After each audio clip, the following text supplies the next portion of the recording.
entered the church and attempted to provide first aid and rescue some of the children that were hiding throughout the building, while other first responders came and EMS responded to rush victims to nearby hospitals.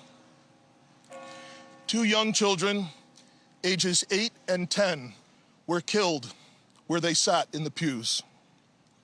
Their parents have been notified. 17 other people were injured, 14 of them being children. 2 of those children are in critical condition. The coward who fired these shots ultimately took his own life in the rear of the church.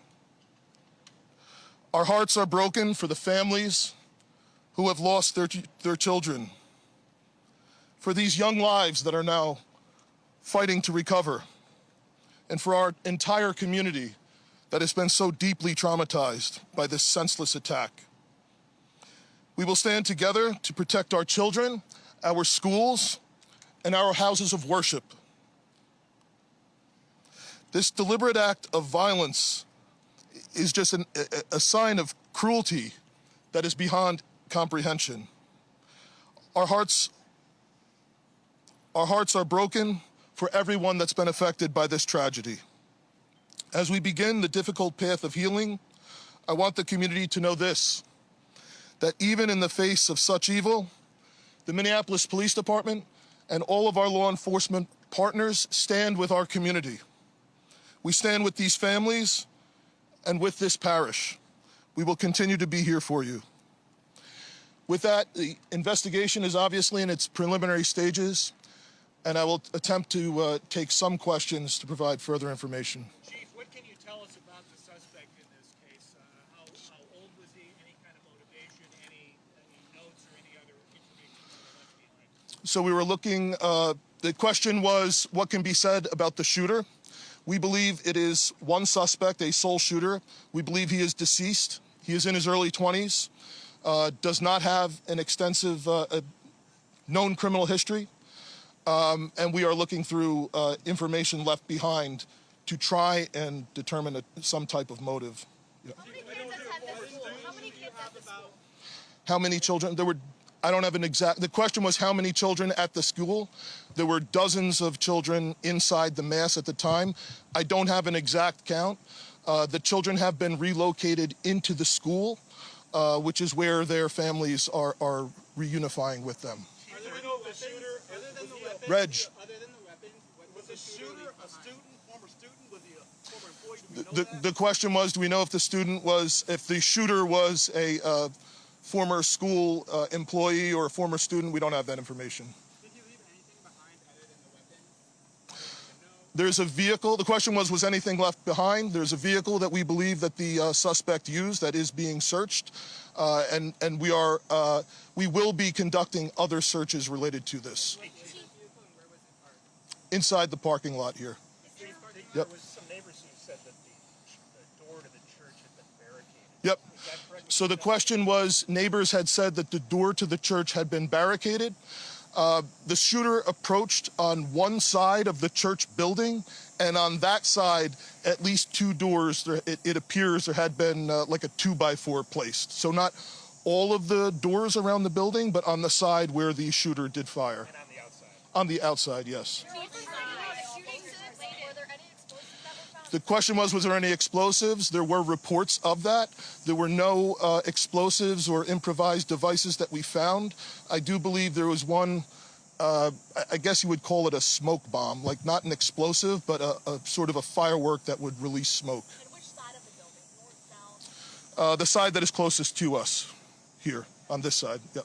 Was the incident related also at these nearby homes? I don't have specific information on that I can release. Gunshot wound, the suspect? The question was, is he dead from a gunshot wound? The answer is yes. We believe he took his own life in the parking lot. Was this outside or both inside that he was shooting? The question was he shooting outside and inside? He was absolutely shooting outside of the building on the side of the church, inside through the windows.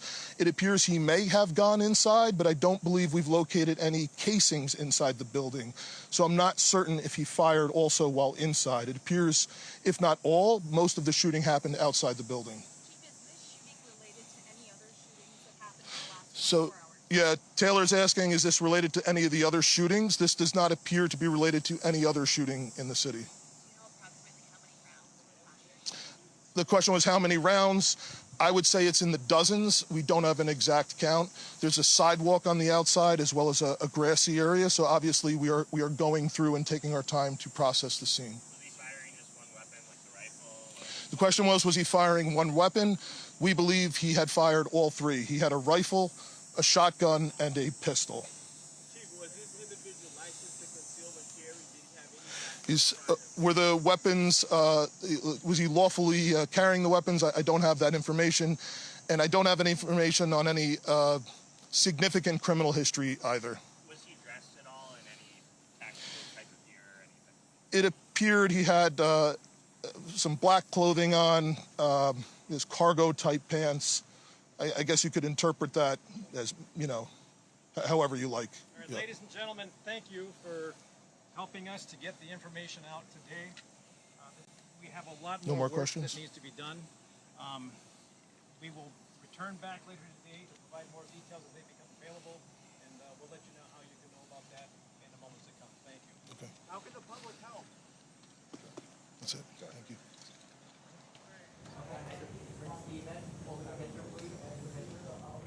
All right, you've been listening to officials in Minneapolis talking about this morning's school shooting.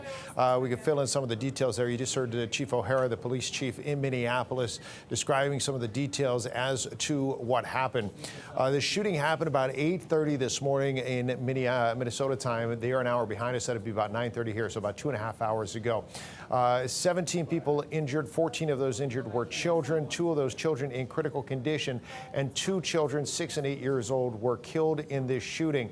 What the police chief and the mayor pointed out as perhaps most remarkable about this was the gunman apparently fired from outside of the church inside as the church, they were having mass this morning to celebrate the first week of school at the school that is adjacent to and part of the Annunciation Catholic Church. So it is a church and a school celebrating the first week of school this morning with mass. That is when, according to the mayor and the police chief, the gunman came up to the outside of the building and started firing from outside the church through the windows of the church, saying that the 2 young children who were killed in the pews where they were sitting. They believe the gunman may have gone back inside the church, but they do not have any evidence that the gunman fired any shots inside of the church. At some point after that, according to the police chief, the gunman retreated to a parking lot and took his own life. So again, 17 people injured. 14 of those injured children, 2 of those children in critical condition, 2 children deceased after this shooting this morning in Minneapolis. Now, right there in the middle of the screen, that gentleman with the dark hair and the white shirt on that you can see just kind of in the middle left next to the gentleman in the sunglasses, that's Mayor Fry. And if he looks familiar, he grew up in Northern Virginia. So he spent most of his childhood in Fairfax County and Arlington, Oakton areas. He is now the mayor of Minneapolis, as he has been now for a number of years. But if he looked familiar, it's for good reason, as he spent a lot of his time in his early years right here in the Washington, D.C. area. We're going to keep following this, of course, on our social media channels, on Fox Local, on our digital streams and platforms. We'll get you the latest information always online at fox5dc.com. And if you go on the Fox Local app, you can get the latest information there as well. But at this point, they are saying that there is no further threat to the community, but unfortunately, a shooting at a church connected to a school in Minneapolis claims 2 young lives this morning and has 17 other people injured, including 2 other young children in critical condition. Again, we invite you to go to our website for the latest updates, and then, of course, when we come back on air in just a couple of hours, we'll bring you all the updates in full. But for now, fox5dc.com and Fox Local for the latest information throughout the day. Appreciate you staying with us, and we'll switch on back to our regularly scheduled programming now. All right, Steve, we'll take it from here. And folks, welcome to the Fox 5 Live Zone. I'm your host, Guy Lambert. Yet again, another act of senseless violence. As you just heard Steve make mention, a shooting inside of a school in Minneapolis. Recapping what we know thus far, police say a gunman opened fire outside of a school in Minneapolis, that school known as the Annunciation School, shooting students at random, shooting people at random. In all, that gunman had a rifle, a shotgun, and a pistol. According to authorities, the gunman used all three during that shooting. In all, 2 children were killed, an 8-year-old and a 10-year-old, 17 people injured, 14 of which happen to be children, 2 of which right now are said to be in critical condition. The gunman then taking his life following this horrific incident. Joining us now to discuss this and so much more is Mr. Michael Letts. He is the founder and president and CEO of Invest USA, an organization that helps provide bulletproof vests for their police force. And I should also make mention that he is former law enforcement as well. Michael, thank you so much for joining us on the Fox 5 Live Zone. Well, thank you, guys. Tragic under these circumstances. And, of course, we all as a country extend our condolences and deepest prayers and sympathies for the victims and their families. But this is becoming an alarming trend, Guy, and we are doing everything we can to deal with the criminal element head on across this country, not just in one particular area, but this just continually reminds us the work we have left to do. Yeah, obviously, definitely we need to see work at hand and at play. Michael, I don't know where to begin. Let's just begin with the gunman. From what we know thus far, officials stating that he happens to be in his early 20s. They do not know if he has a criminal history. And I would suspect, Michael, you being former law enforcement, that is top of mind. They are probably looking, searching, digging through any and everything in order to get more information about this gunman who, by the way, they now do not have the option to interview because the coward took his life. Correct. Of course, now that they have the body, first thing he did was lifted the prints off of his hands, ran those through the system. And so they should be getting hits. And it's a little curious that they haven't got immediate hits, which tells me that he may have some difficulty with law enforcement, but not what you might be expecting. So what this appears to be, and if you begin to look at the trend of what's been going on across the country, there seems to be a targeted effort to go after what people view as conservative or religious organizations. And that's very concerning. And I think we need to deal with that, quite frankly, head on. Because, Michael, stand by for me. Michael, stand by for me 1 second. I believe one of the doctors is actually addressing the media. We're going to take that live now. Tragic event that occurred this morning. We first received a page that we were going to have a mass casualty incident at 8:46 a.m. this morning. That gave us time to mobilize all of our resources and prepare our teams. We are a level 1 trauma center, and we prepare and we train for this. Having said that these incidents are never easy. We've had 2 in the last 24 hours that have occurred, these mass casualty incidents. The one today, we received a total of 11 patients from this incident. 2 of them were adult patients, 9 pediatric patients. 4 of them required the operating room. And up to this point in time, there have been no fatalities related to any of those patients that were brought to our organization. I want to take a moment to tell you how proud I am to work for this organization and the teams that were involved, the resources, again, that were mobilized, our surgical colleagues, our medicine colleagues, our amazing nursing staff, our psychologists that help process these events for us, environmental services, all those involved. Hennepin EMS brought in all the critical patients from that scene to our organization, and we were very lucky to have 2 emergency medicine, emergency medical services directors that were on scene and able to provide us with really important information that, again, helped us to prepare for this event. So I don't have any individual or specific information about the patients at this time for you, so that's all I can share. Thank you for being here. Any questions? You said they were in critical condition? 7 were brought in as critical patients, and at this time, I don't know the updates on what the conditions are of many of them. 4 of them required the operating room, as I said. That there was a baby? There were, again, 9 of the 11 patients were pediatric ages. I can't remember the exact name, the exact ages. I believe it's 6 all the way up to 14. That's the range. Can you tell us a little bit about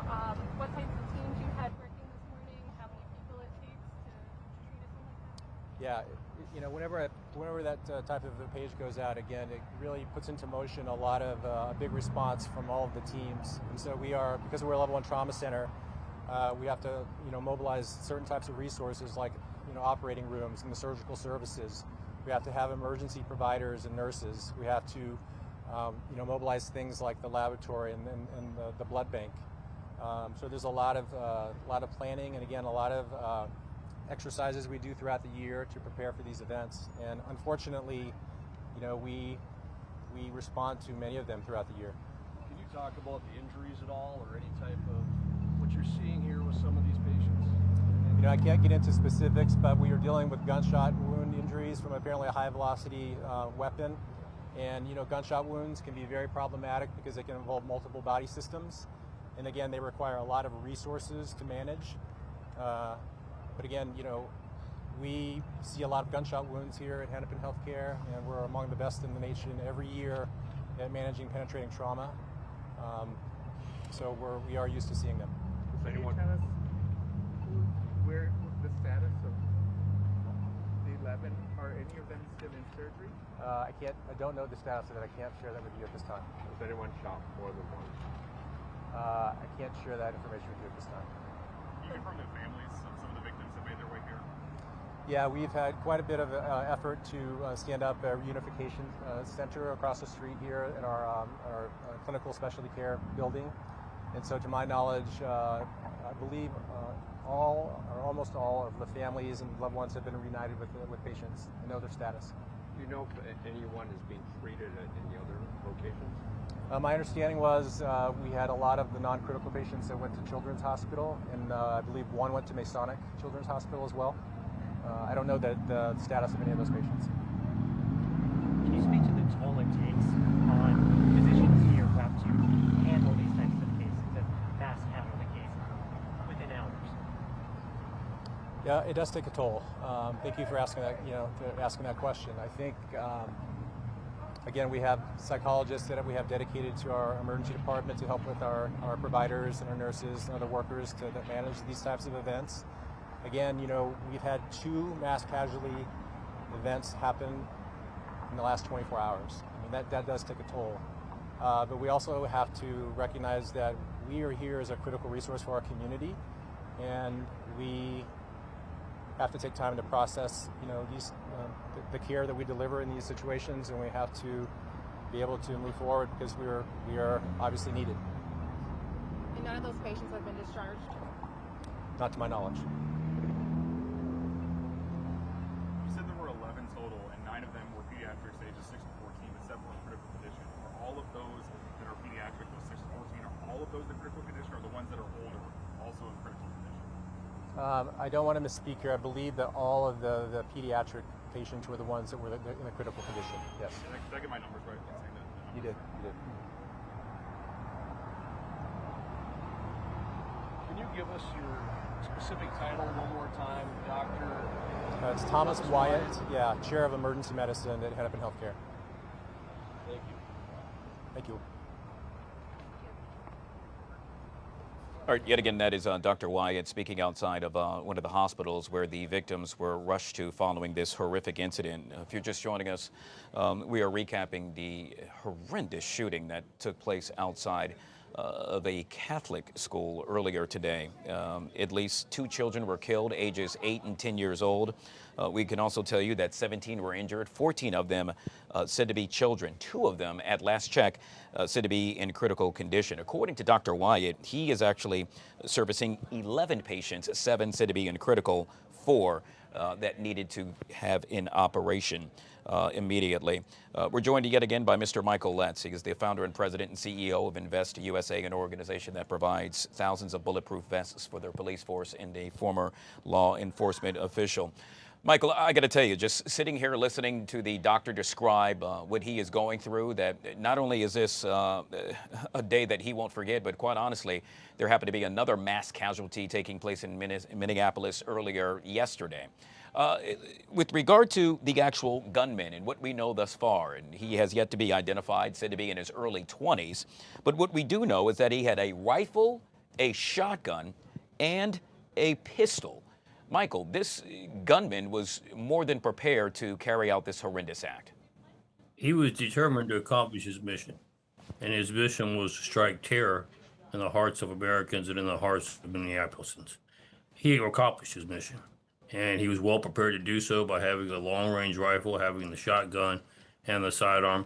Doesn't surprise me that he had so many armaments. Usually people that are involved in these situations are heavily armed, and so I would imagine we'll find out later he had plenty of ammo to go along with that. What is a little bit surprising is he chose to attack the school from the outside versus going into the inside. We don't know the reason behind that. Obviously, it was interesting that he barricaded the outside door so they couldn't get out. So perhaps his intent was to initially start the invasion or the assault and then go in and finish off what he didn't get accomplished from the outside. Thank goodness that was not accomplished. At the end, he took his own life. But it's interesting how this phenomena is gaining foot all across the country. We're seeing more and more of these active shooters. I was struck by a number of things, Guy. First of all, they did a fantastic job, law enforcement, in responding in a very timely manner. Second of all, if you looked at your footage, a lot of those officers did not have active shooter vests, yet they went into the scene and responded anyway, not knowing that they could be exposed and had exposure to being shot and killed without an active shooter vest, but that's how much they care for their community. So in that, we take our hat, we say thank you for a job well done.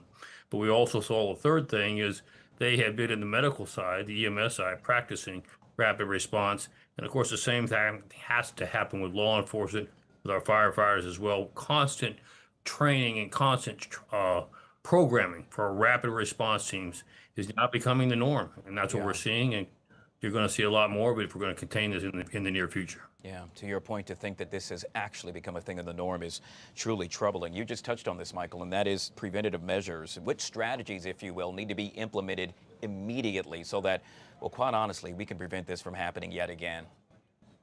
Well, there's a couple things that really need, in my opinion, really need to happen. First of all, we need to make sure the law officers, the first responders, have active shooter vests and are fully equipped. You say, why is that important? They did their job anyway. Because when you hit a traumatic event like this, remember I also serve as a chaplain and I know all about the mental consequences that these incidents take on our first responders. Your officers are shaken now and they wonder, do I need to go through this again? Is it worth what I'm doing to suffer the trauma myself? They need to know that this community cares about them. And there's no better way you can do that than to pour out the support as a community itself and to make sure the officers have the necessary equipment to provide for their safety and that the officers know the community backs them. That's the first thing that needs to happen. Second thing, you need to make sure they are actively engaged in rapid response training, which obviously they have done some. They need to continue to do that. Then the third thing they need to do is make a full assessment. What are their stands and bases on criminality in that area? Do we have judges that put the criminals back out on the street faster than they can be processed? Or do we have appropriate measures in place to keep criminals off the street? Then, of course, the fourth thing, we don't know all the circumstances yet, Guy, on this, but we've seen it all too often. We've seen what we call tail signs, and that is you see a person who's troubled that you should be having watched. The FBI gets notifications of this. How do we find that out? Well, they post things on their Facebook, et cetera, and then we don't follow up. And when we don't follow up with that, we could have averted a situation had we done so. We're going to have to start concentrating more and more now, Guy, on making sure we follow up on the tips and leads that show a person's mental instability or their thoughts about creating terrorism, which is what this is, and incidences across the country. Yeah, yet again, truly troubling. Michael, it's the first week of school.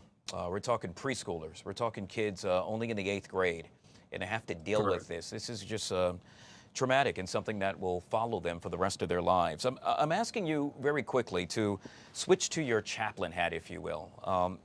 A message, perhaps, you could share with not only parents but students. We have entered a time where going to school, quite honestly, could be, very troublesome and put you in a situation where one can lose their lives.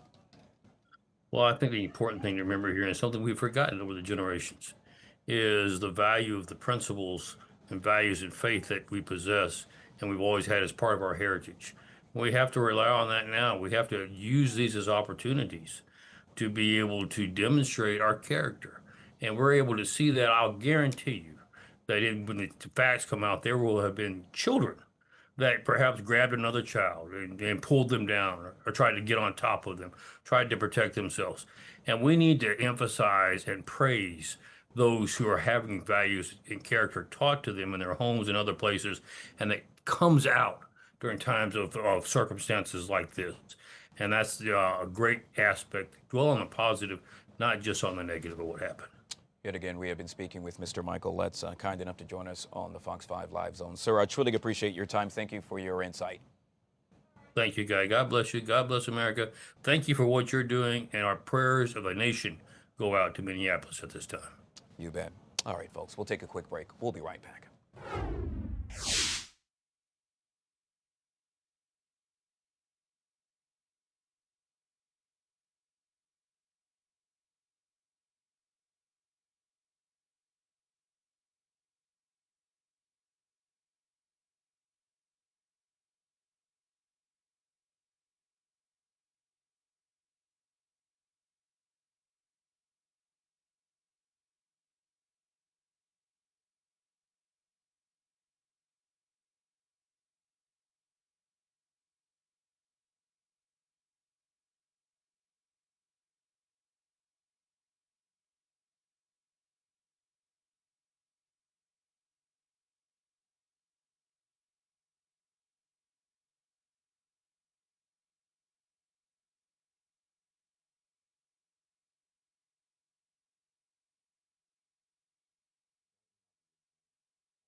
All right, guys, we're back here on the Fox 5 Live Zone. President Trump is expected to hold a meeting on Gaza today to discuss a very comprehensive plan to end Israel's war. Meanwhile, closer to home, the Department of Transportation now planning to reclaim management over Washington's Union Station. It comes as President Trump has now escalated the deployment of troops right here in the nation's capital. Joining us to discuss this and so much more is Mr. Armin Kurdigan, U.S. Navy captain retired and political strategist back here on the Live Zone. Armin, thank you so much for being patient and welcome to the show. Thank you so much, Guy. My condolences in this awful tragedy that happened. Yeah, obviously this is something we will be following throughout the day. As we now know, 2 children dead, ages 8 and 10, at least 17 others injured, 14 of them said to be children. The gunman who carried out this cowardly act dead from a self-inflicted gunshot wound. The president has released a statement, and perhaps we'll get more information throughout the afternoon. Should that happen, we'll bring it to you right here on the Live Zone.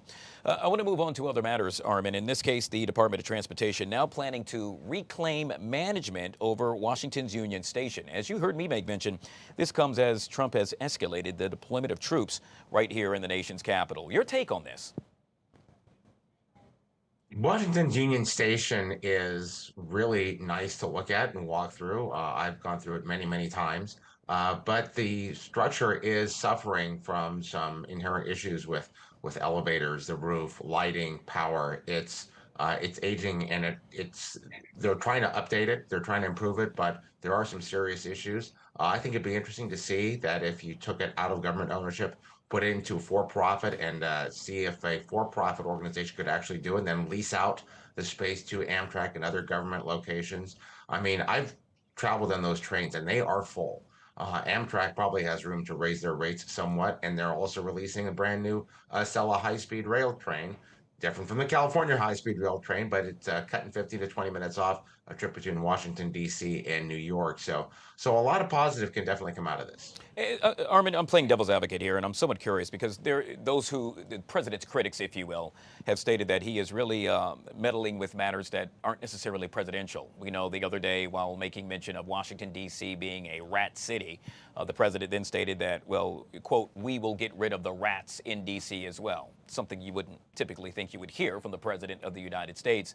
And now in this case, he's making mention of, in essence, taking over Union Station. Your response to that?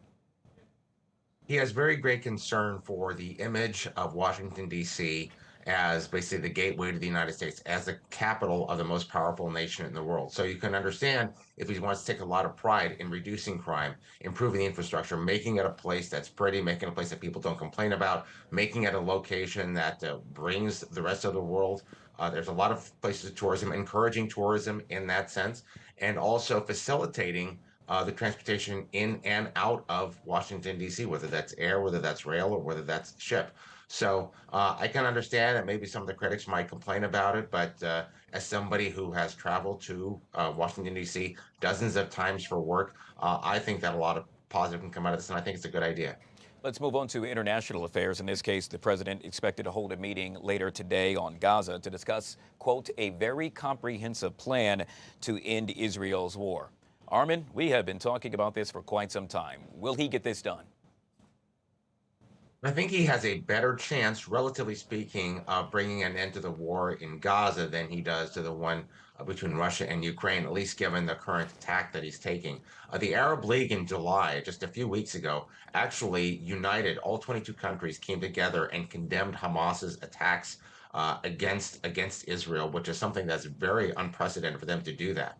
Now, having said that, I think Israel's plan to potentially take over all the Gaza Strip and even annex it might be a bridge too far. I frankly don't know that this is really something Israel wants to do. I'm not Israeli, but at the same time, I think Israel might be better suited at this point to pull back a little bit from its combat operations, but not so much lay siege to Gaza City in these locations where Hamas is entrenched, but in a mop-up operation, a containment operation, and continue to feed the populace and try to bring the combat operations to an end while perhaps continue to seek out Hamas leadership. I think they might be better suited to do that. There was recently a firefight and some minor skirmishes, but if they want to bring this war to an end, and let's face it, rightly or wrongly, Israel is not getting a lot of good publicity around the world right now. I think that might be a better way to go. And if they do that, I think you might get the Arab nations to come in even more strongly to try to get Hamas to completely disarm and dissolve. Yeah, it's no secret, no matter what side of the fence you sit on, I think we can all say we want peace in that region. Let's bring it closer to home yet again, where any minute now, well, just about, let's say 28 minutes, we are expecting D.C. Mayor Muriel Bowser to hold a press conference yet again surrounding the federal surge. We're taking a live look where that will take place momentarily. I bring that up because two new polls find a broad partisan divide over whether the federal government should be involved in fighting crime in America's cities. A Reuters poll finds just 36% of Americans support federal officials bringing the D.C. local police under federal control. However, an AP poll finds 55% view it as acceptable. What say you, sir?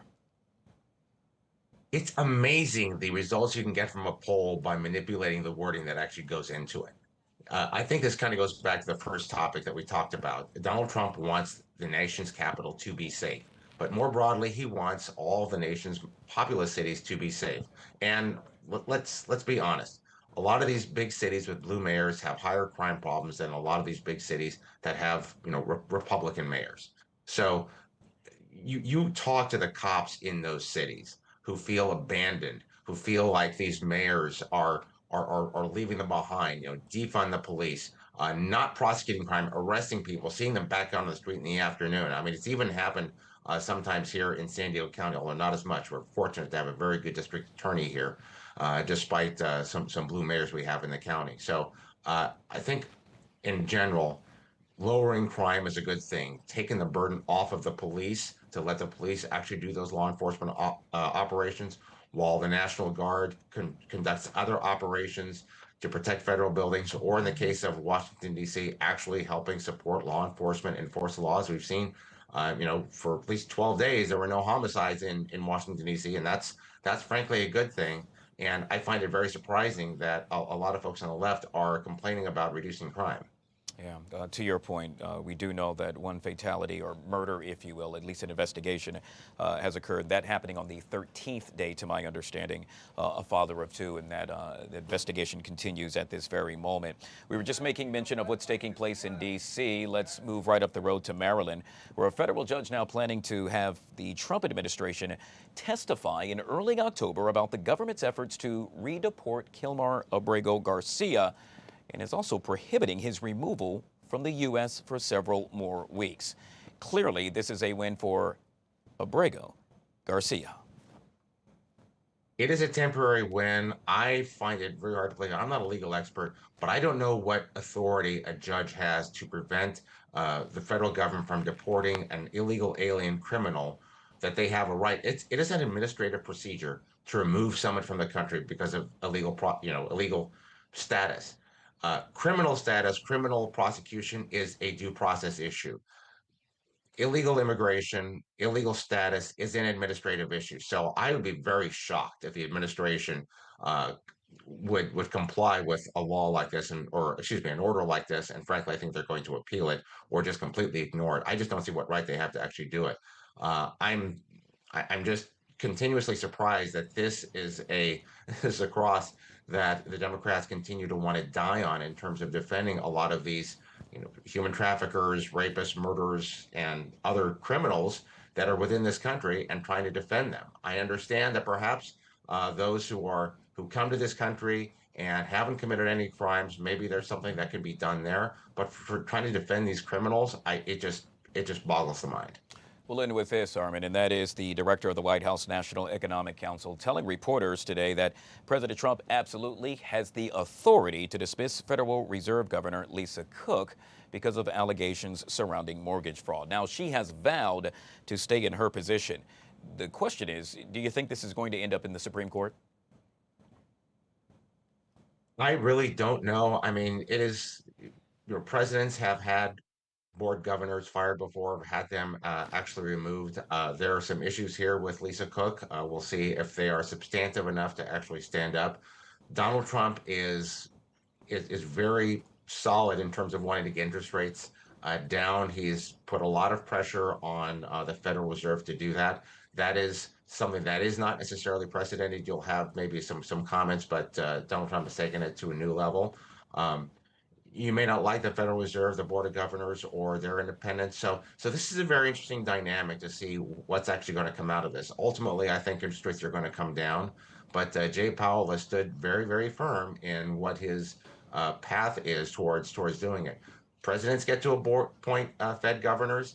I think firing the Fed governor would maybe cause a lot more concern and churn within government, within the financial industry. So I think that's why he hasn't gone down that path just yet. And I would probably caution him not to do that. Yet again, something we will have to just wait and see. We have been speaking with Armin Kerdigan, U.S. Navy captain, retired, and political strategist, joining us right here on the Live Zone. Always good to see you, my friend. Thank you so much for joining us. Right back at you, Guy. Thanks. Have a great day. All right, guys. It is now 12:38. We are about 22 minutes away yet again from D.C. Mayor Muriel Bowser addressing all things on the federal surge. When that happens, we'll take you there live right here on the Live Zone. Well, earlier this week, President Trump signed an executive order addressing no cash bail policies, emphasizing that eliminating cash bail for violent, sexual, and other serious crimes, in essence, threatens public safety. The order directs the Attorney General to identify jurisdictions that have ended cash bail for serious offenses within the last 30 days. Joining us now to discuss this and so much more is Mr. Jeffrey J. Clayton, Executive Director of the American Bail Coalition and one of the nation's foremost experts on bail policy. Jeffrey, welcome to the show, and thank you so much for joining us. Thanks, pleasure to be on it. So obviously this is a big topic right now here in the nation's capital and pretty much throughout all of America. It's really interesting, and I'm curious and hoping that you could provide some detailed insights with regard to how cashless bail policies affect public safety, sir. Well, I think what we've seen is that in the attempt to reform bail, because we were concerned that poor people were getting ensnared in the system, we essentially went too far. And we used the current crime that somebody is charged with as sort of the proxy for risk. And in doing that, what we've done is we've given sort of high-risk offenders a free pass in many of these jurisdictions. Many have actually argued that, in essence, this will restore meaningful accountability within the justice system. Well, I think so, because if you have a multiple time convicted felon who gets out on a free bail in the District of Columbia, for example, and takes off, there's nobody to go get him. The essence of bail is a transfer of custody to a third party, and that seems to be what's missing when it comes to these high-risk defendants. Yeah, yet again, very interesting. I'm curious, overall, if and when implemented, what will this do to the professional bail industry? Well, I don't think it's going to have a big impact either way. I think what we're looking at is the bail industry assuming some higher risk clients that we're letting out for free right now. And I think maybe some of these folks need to stay in jail pending trial. So I think that's what we're looking at, is tightening down sort of on the high risk area of defendants in the criminal justice system right now. Yeah, it's no secret that with regard to crime, it will reach an all-time high throughout certain cities right here in America. The question is, will we continue to see that? Overall, do you think this will deter criminals from, let's say, committing crimes? Yeah, keep in mind that 60% of violent crimes in cities is committed by 3 to 5% of defendants. Those are the ones we need to be hard on. And unfortunately, the innocent are going to have to bear some of that brunt of the push during this pretrial process. But that's what needs to be done. Yeah. And Jeffrey, yet again, correct me if I'm wrong, but you are on Capitol Hill, or at least lobbying to bring more awareness to this issue, correct? Yeah, certainly we're talking about the issue. I'm a subject matter expert. I've been in state capitals, 35 state capitals, talking about this for over 10 years. So there's a lot of interest and a lot of people want to talk to me. So I'm here to talk about it. As they should, sir. Yet again, we have been speaking with Jeffrey J. Clayton, Executive Director of the American Bail Coalition and one of the nation's foremost experts on bail policy. Sir, thank you so very much for your time. Thank you. Have a great day. All right, folks. We'll take a quick break. We'll be right back.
One, two, three, 4, 5, 6, 7, 8, 9, 10.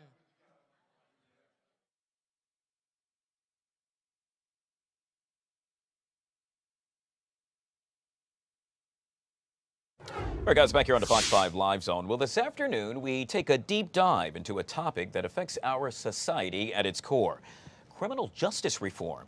With youth incarceration rates rising and adult systems in need of significant change, the conversation around justice has never been more urgent. My next guest will help us explore the critical intersection of adult criminal justice and youth accountability. I'm pleased to say we're joined by Candace C. Jones. She is the president and CEO of the Public Welfare Foundation, a D.C.-based leader in justice reform for, count 'em, 75 years, and the only foundation, I might add, in the nation focused on solely on adult criminal in youth justice reform. Candace, welcome to the show, and thank you so very much for being patient. Thank you for having me. I understand. Obviously, a very busy day with regard to all things happening in the news world, but I want to take a very intense focus, if you will, with regard to what's surrounding adult criminal justice and youth accountability. It's to my understanding that philanthropy, in essence, really plays a role in transforming public safety. Do tell.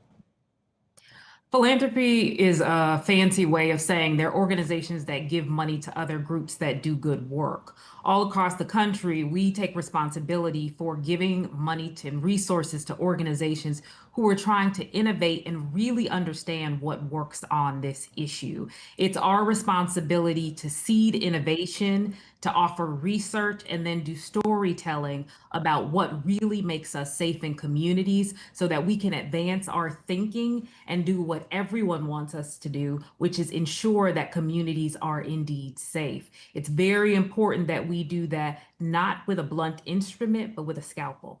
Yeah, and I'm hoping you can elaborate with regard to that. There are so many folks that, obviously, are going to look at the other side of the coin and say, that's not the way to go about it. And when that happens, I'm curious your response to that. It's so important for us to be informed and research-based. I love the conversation and the way that you're engaging in it in this morning, even in a deep dive.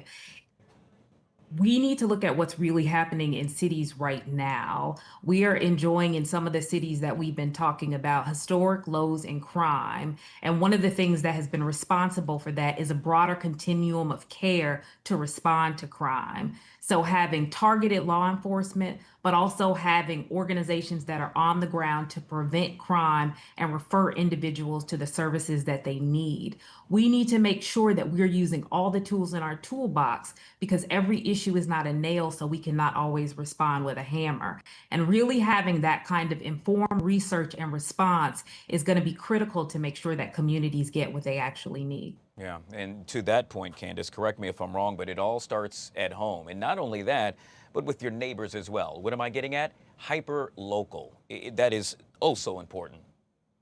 It's very important that we focus on hyper-local, and it starts at home. And it really starts at home successfully when we make the kind of investments in the communities that ensure secure housing, quality education, job opportunities. So you're absolutely right. It's a local issue, and we have to respond on the front end to prevent by having resources there and then targeted responses when there's an issue. Given the current landscape that we are in, and I'm making reference to what's happening right here in the nation's capital, in just about 13 minutes or so, we are expecting D.C. Mayor Muriel Bowser to yet again address the federal surge, something that doesn't necessarily, one could argue, affect what you're trying to do immediately. But yet again, this is something that plays a role with regard to, well, let's say criminal justice and youth accountability, does it not? One of the things that's really important, and I think this is so critical, Guy, is that we need communities to help in solving crimes. One of the most critical things that help law enforcement solve crimes are community members, witnesses, people who give them tips. When you flood communities with a militarized force, you might actually increase a feeling of insecurity as opposed to a feeling of safety. They need to feel like they're working along with the people in those communities.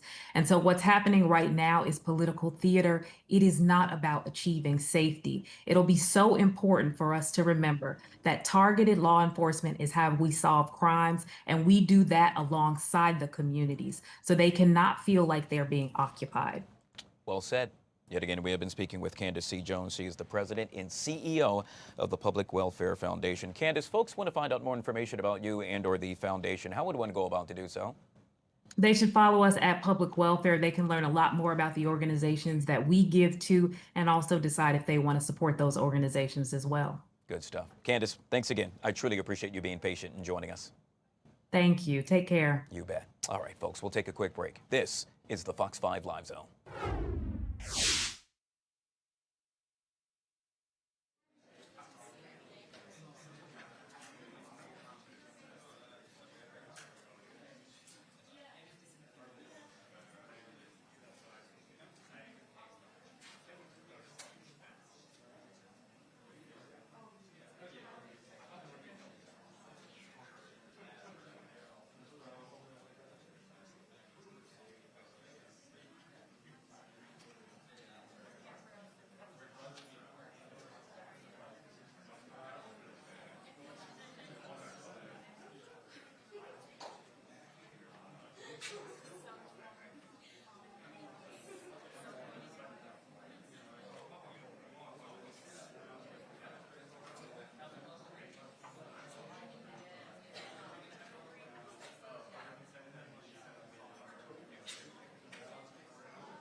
All right, guys, back here on the Fox 5 Live Zone. Well, often on this show, we get a chance to share the remarkable journeys of individuals who inspire you and I every day. Today, we have a truly exceptional guest who embodies resilience and determination in the face of extraordinary challenges. His name is Kartik. You should know this guy. Why? Because, well, he is a nationally recognized youth patient advocate and the president of Rare Gen, the world's largest entirely youth-led international rare disease action collective. By the way, he also developed an AI-powered brain-computer interface with, get this, 99% accuracy. He joins us now on the Live Zone. Kartik, thank you so much for being patient, my friend, and welcome to the show. Thank you for having me. But of course. So I am so curious and have so many questions to ask you. First and foremost, you work to really inspire other students to combine passion, innovation, and advocacy. How do you do that, sir?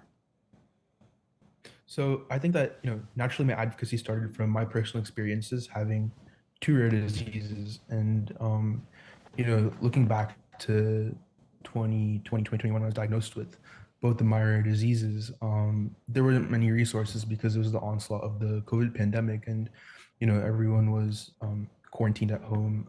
There weren't many support groups or resources I could turn to. So my advocacy kind of started out of that frustration with the lack of resources available to people like me. And I feel like today I sort of continue the advocacy because I see it making like a direct impact on people within my community and people within the world of rare diseases. Yeah, and you do it all so well. And so with that being said, you've gotten it done, but now you're trying to spread the word, if you will, and will get your fellow classmates to do the same thing. Can you talk about the success rate that you've had doing just that, sir?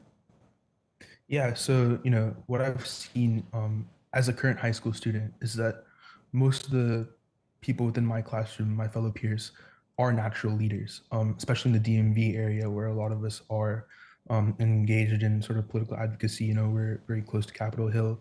A lot of legislators pass by our area. So, we're very interested in making an impact and making change, oftentimes through legislation as a tool. So I feel like getting the word out there about, opportunities for people to get involved in change-making projects or opportunities to influence groups or stakeholders that could benefit their life or work towards a cause was something that came naturally for a lot of people in my classroom. But showing the youth that we can make big impacts and we have the power to make big impacts, even as we're students, still learning in the classroom, was something that was crucial. Yeah. You know what's interesting, Kartik? I'm sitting here listening to you, and one of the things that I'm thinking about is I could see you actually doing that with your fellow classmates. But then you got an old fogey like me that's still saying, you know what? I'm still trying to figure out this whole AI thing. Can you please help me and others that are like me better understand how to accept and embrace all things AI?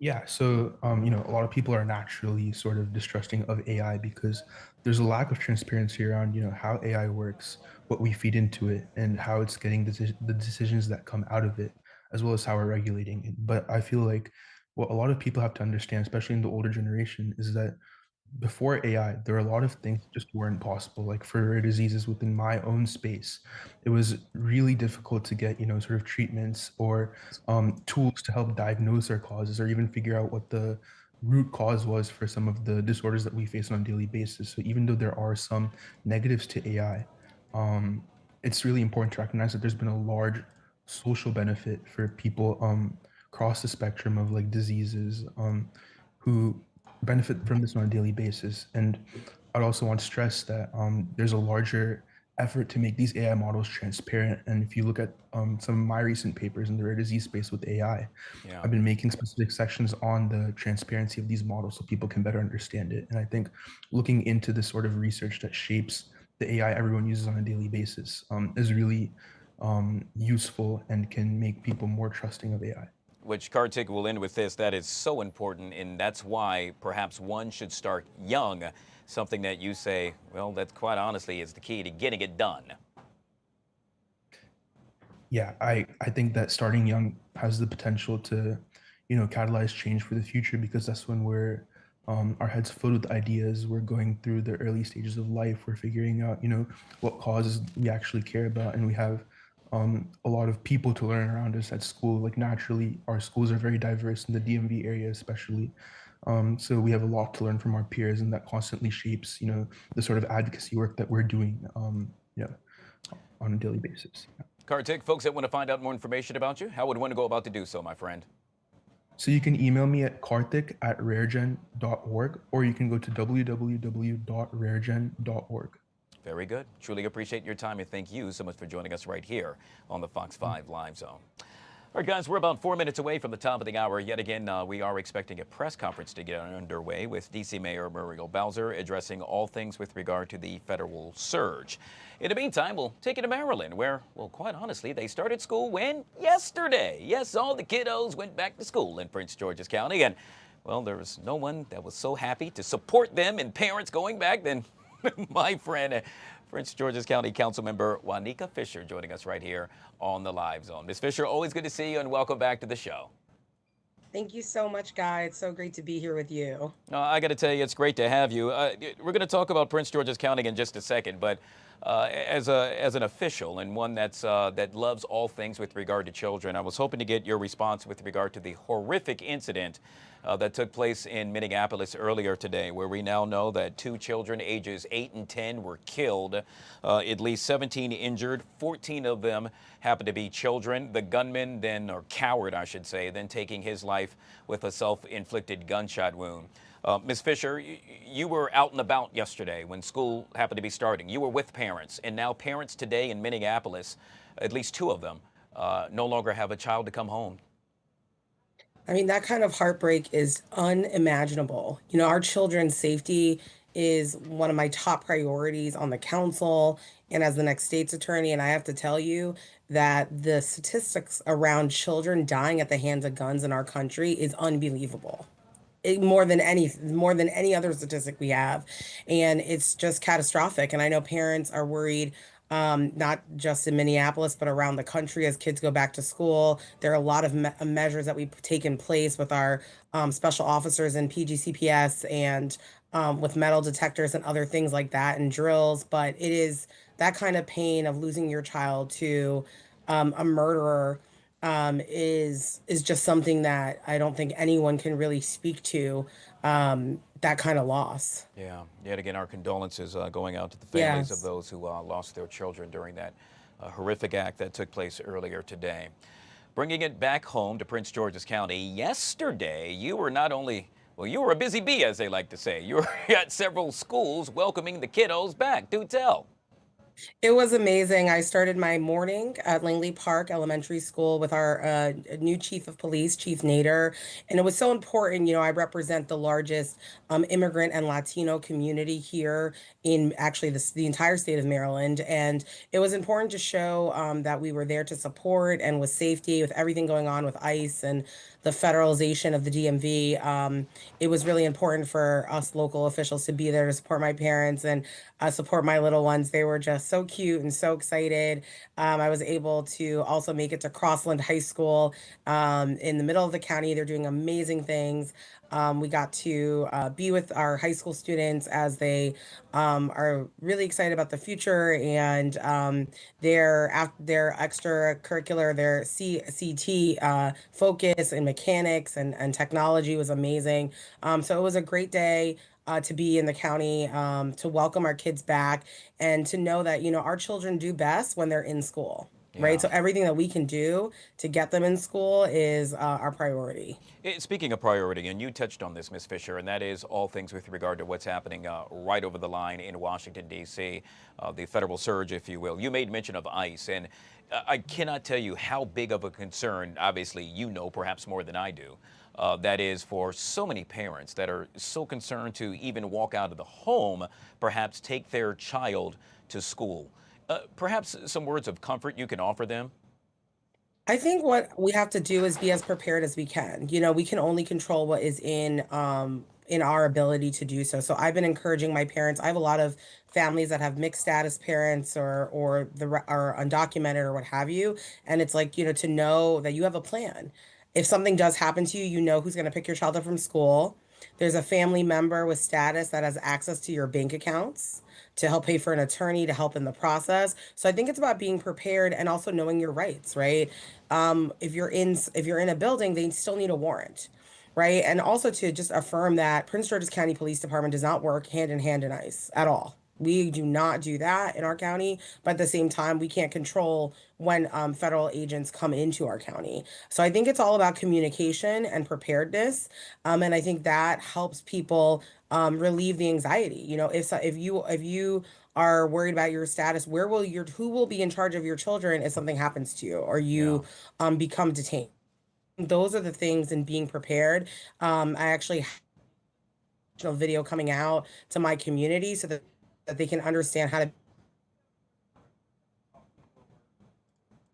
And so I'm doing all that I can every day to support my residents. We'll end with this, Ms. Fisher. It is no secret. We can see it right behind your head right there that you are running for the Democratic State's Attorney in Prince George's County. That's a big deal. And there are so many folks that are looking and saying, wow, perhaps this is the person to do it. But you're always going to have your critics, Ms. Fisher. And to those people, what would you have to say to them? Why should they say you are next up with regard to, well, supporting all things and being all things the state's attorney in Prince George's County? Yeah, I think I would say that my record has been squarely focused on public safety. I've been a prosecutor in our county.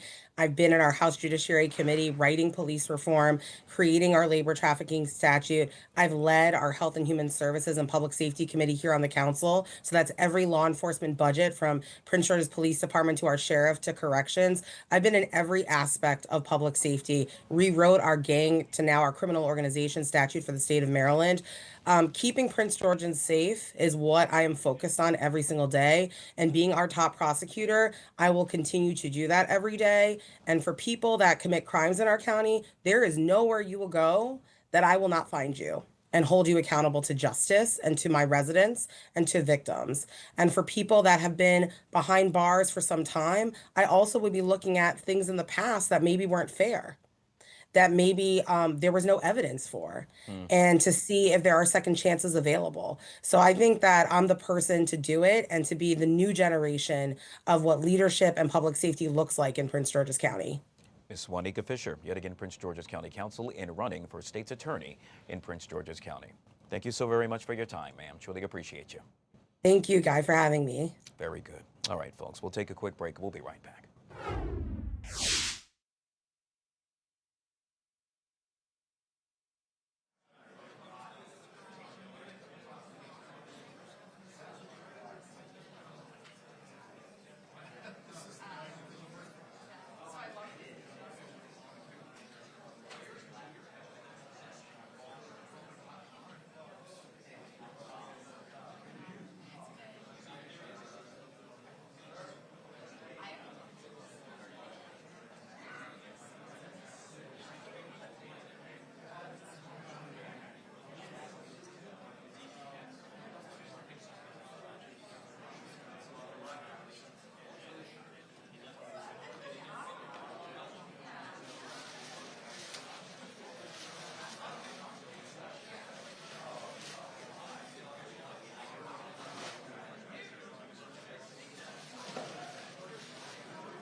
All right, guys, back here on the Fox 5 Live Zone. It is now 6 minutes past the top of the hour. We are still awaiting a press conference to get underway with D.C. Mayor Muriel Bowser, top cop Pamela Smith, all things surrounding the federal surge, if you will, right here in the nation's capital. As you can see, folks are still setting up, and when that gets underway, we'll take you there live right here on the Live Zone.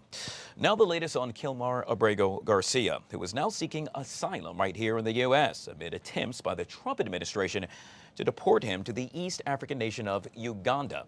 Now, one of the attorneys representing Abrego Garcia in his efforts to fight deportation in Maryland told a federal judge they have petitioned to reopen his 2019 immigration proceedings.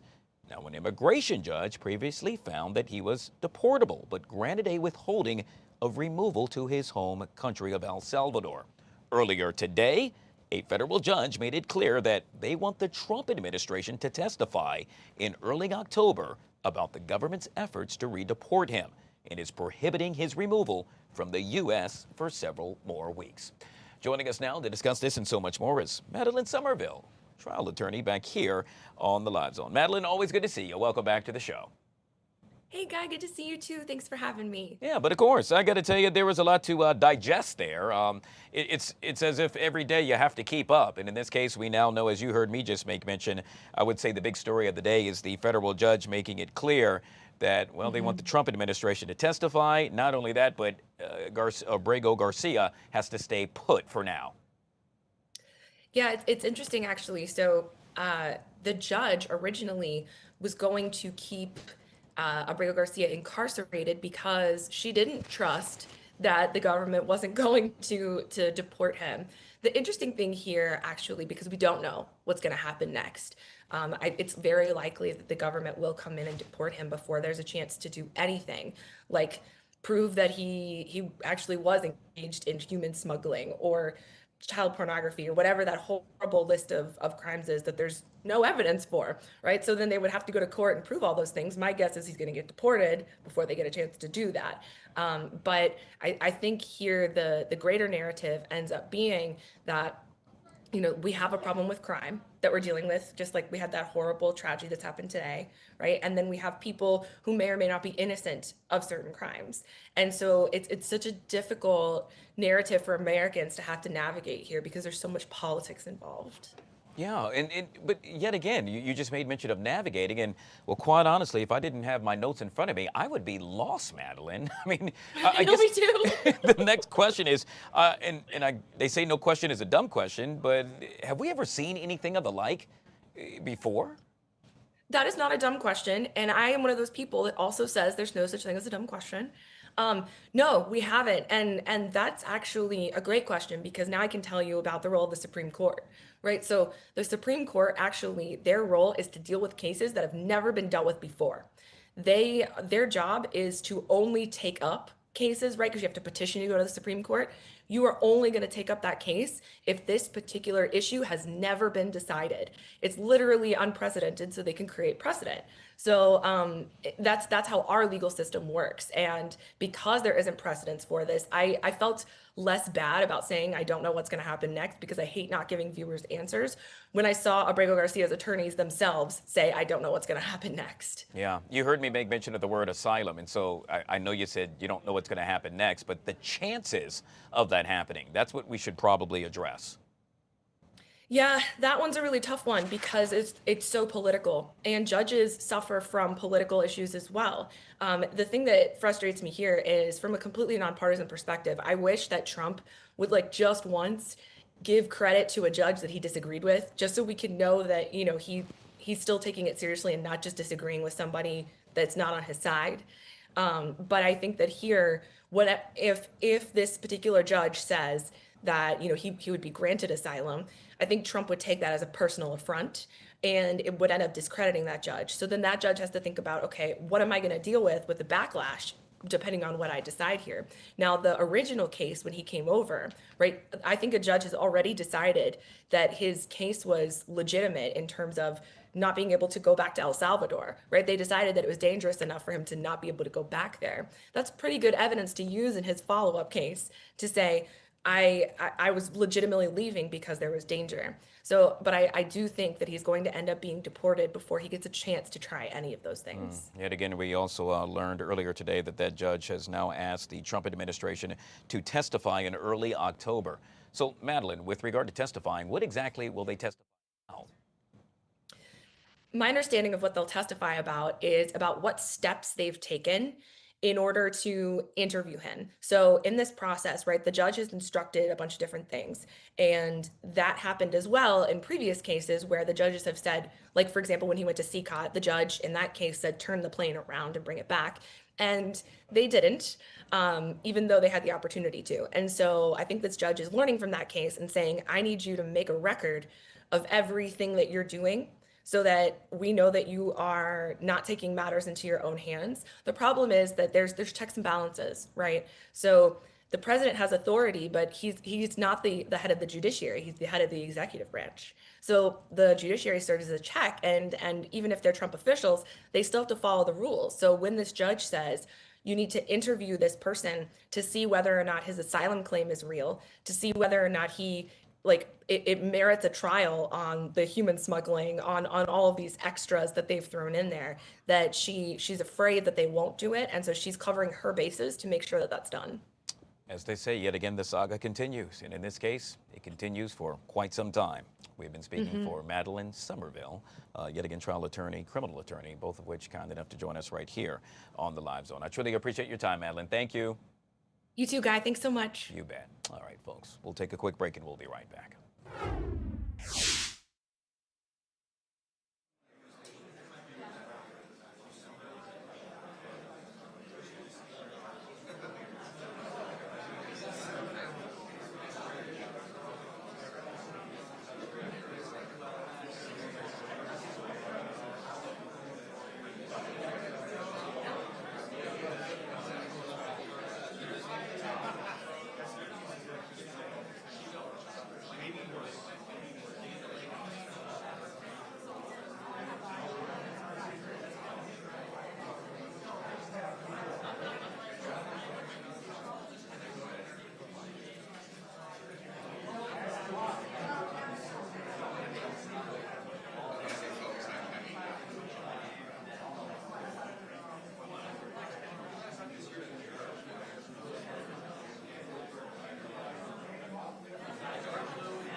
All right, guys, back here on the Fox 5 Live Zone. We are yet again awaiting D.C. Mayor Muriel Bowser, along with Police Chief Pamela Smith, to address the media with regard to the federal surge. It's interesting, if you take a look at the two TV screens behind you, you see it actually says situational update federal surge.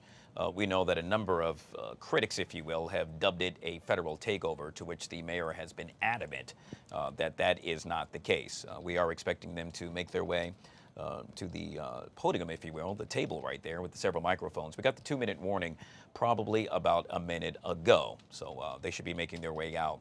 Of course, when that happens, we're going to take it live right here on the Live Zone. Obviously, the other big story of the day, just a horrendous and horrific incident taking place in Minneapolis, where we now know that 2 children were killed, ages 8 and 10, as they sat inside of a Catholic school. 17 injured altogether, 14 of them actually being children. We know at last check, according to one doctor, he was actually servicing 11 patients, 7 said to be in critical condition, and 2 of which, yet again, said to be children. With regard to the gunman, we were told during a press conference earlier that the gunman was said to be dressed in black. Was in his early 20s. You heard me make mention of the word was. That's because by the time this was all said and done, he took his life with a self-inflicted gunshot wound. According to police, he does not appear to have any criminal history, and they do not know if he has any relation to the school at all. Police and officials did make mention that there happened to be a vehicle located not too far from the incident, and they believe, well, that vehicle belonged to the gunman. They are now searching that vehicle. We can tell you that the gunman, according to officials, stood outside of the Catholic school with a rifle, a shotgun, and a pistol, and used all 3 as he shot into the school, striking a number of children and at least 2 adults as well. As you heard me make mention, the gunman then took his life, which leaves police somewhat baffled, as they now do not have him to interview to perhaps find out the motive behind this horrendous act. It was stated that this is truly a deliberate act of violence.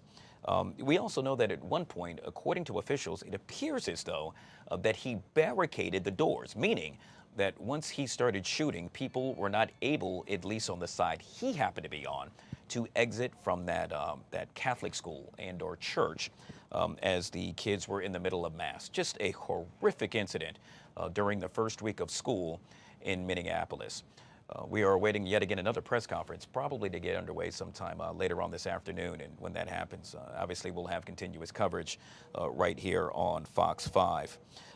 In the meantime, we're going to take you back to, well, as you can see, we're awaiting D.C. Mayor Muriel Bowser to make her way to the table.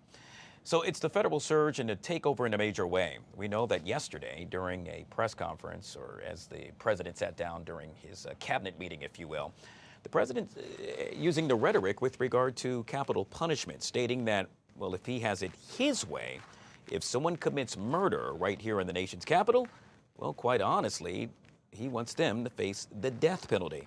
It will be interesting to see if the mayor actually addresses that. We know that since this has actually gotten underway, the president is also, in so many words, will allow the National Guard to now carry firearms. We know that metro stations have now been a focus of the National Guard, as many of the kiddos are now heading back to school. Yet again, something we expect the mayor to address in detail once this press conference gets underway, and it was due to get underway about, let's say 19 minutes ago or so. But as you know, with regard to press conferences, sometimes it just takes a little time. Here's what we'll do. We'll go ahead and pot up the audio. I believe it's going to get started in just a second. We'll reset here on this side, and if it hasn't started in about a minute or so, we'll recap everything that's going on. As yet again, we wait for D.C. Mayor Muriel Bowser and Top Cop Pamela Smith to get the situational update federal surge underway.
All right, guys, yet again, if you're just joining us, welcome to the Fox 5 Live Zone. You're taking a live look at the press conference. Will get underway very shortly with D.C. Mayor Muriel Bowser and Police Chief Pamela Smith.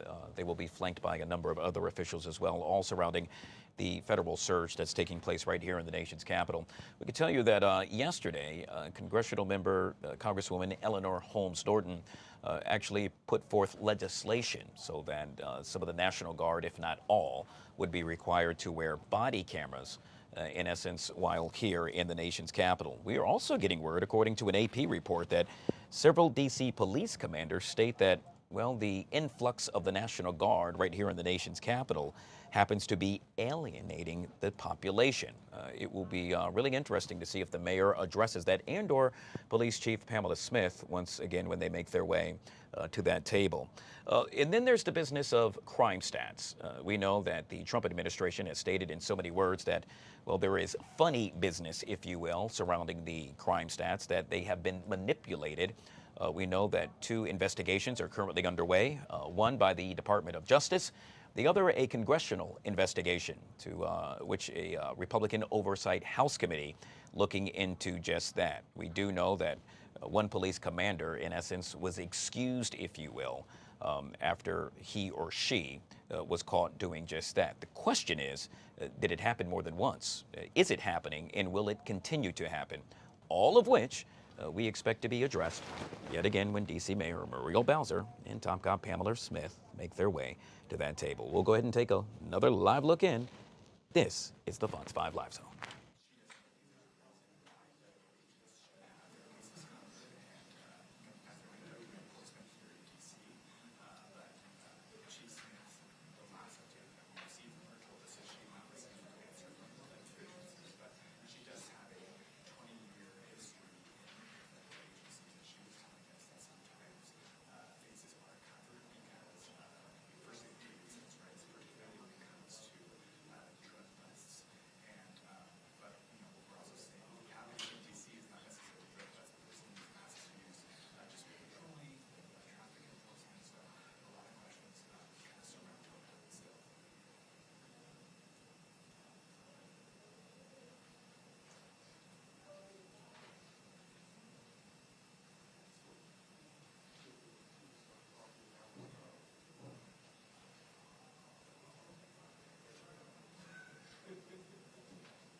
All right, guys, back here on the Fox 5 Live Zone. Yet again, we are still awaiting D.C. Mayor Muriel Bowser and Police Chief Pamela Smith to address the federal surge in the nation's capital. Here's what we'll do. As we await for them, obviously the other big story of the day happens to surround the horrific incident that took place in Minneapolis. 2 children now dead, one of which 8 years old, the other said to be 10 years old. At least 17 people injured, 14 of which happen to be children. This taking place in Minneapolis outside of a Catholic school. The gunman dead from a self self-inflicted gunshot wound. About an hour and a half ago, officials held a press conference. Here's what they had to say.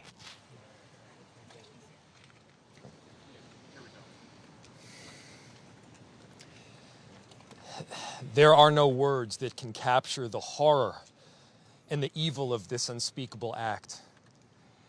Children are dead. There are families that have a deceased child. You cannot put into words the gravity, the tragedy, or the absolute pain of this situation. We are a Minneapolis family.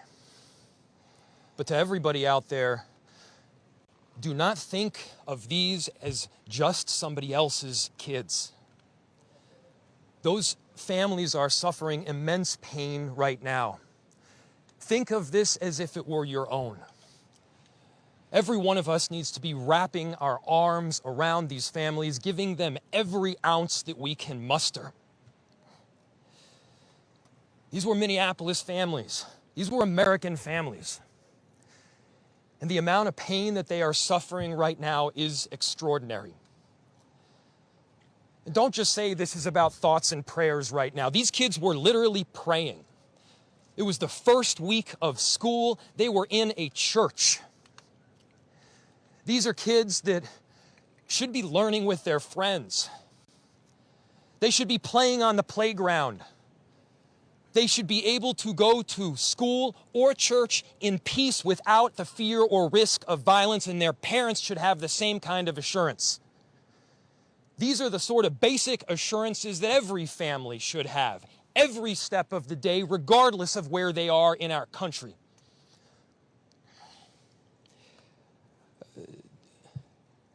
I'm so deeply saddened, and I'm so sorry to the families that I know are suffering right now. My ask is to everyone, stand by them. Love them. These families have forever been changed, and we've all been changed with them. We need to do everything possible to support them through this time.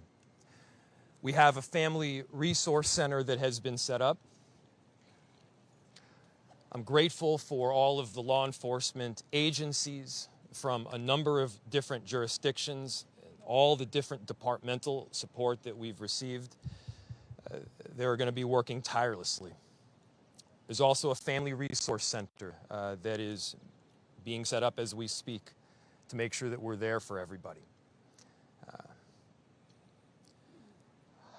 Again, to the families that are suffering, to those that have experienced loss, I'm so deeply sorry. We're going to be with you every step of the way. We love you. This kind of act of evil should never happen, and it happens far too often. The chief will provide additional details. My name is Brian O'Hara, B-R-I-A-N, O''H-A-R-A. I am the Minneapolis Police Chief. Earlier today, just before 8:30 a.m., our city experienced an unthinkable tragedy. Minneapolis police officers responded to a report of a shooting at a mass that was happening at the Annunciation Roman Catholic Church on the block behind me. This worship service was marking the first week of school for children that are attending the Annunciation Catholic School. During the mass, a gunman approached on the outside, on the side of the building, and began firing a rifle through the church windows towards the children sitting in the pews at the mass. Shooting through the windows, he struck children and worshipers that were inside the building. All right, yet again, the press conference that took place earlier outside of a Minneapolis school where a shooting took place, killing 2 children ages 8 and 10. We're going to move from there to take you back here to the nation's capital, where D.C. Mayor are now flanked by a number of officials, including which Tom Cop, Pamela Smith, as they address all things with regard to the federal surge, now entering its 3rd week. Obviously, it's been the topic of discussion throughout the nation's capital, with many saying it's good, others saying it's bad. Let's hear what the mayor has to say.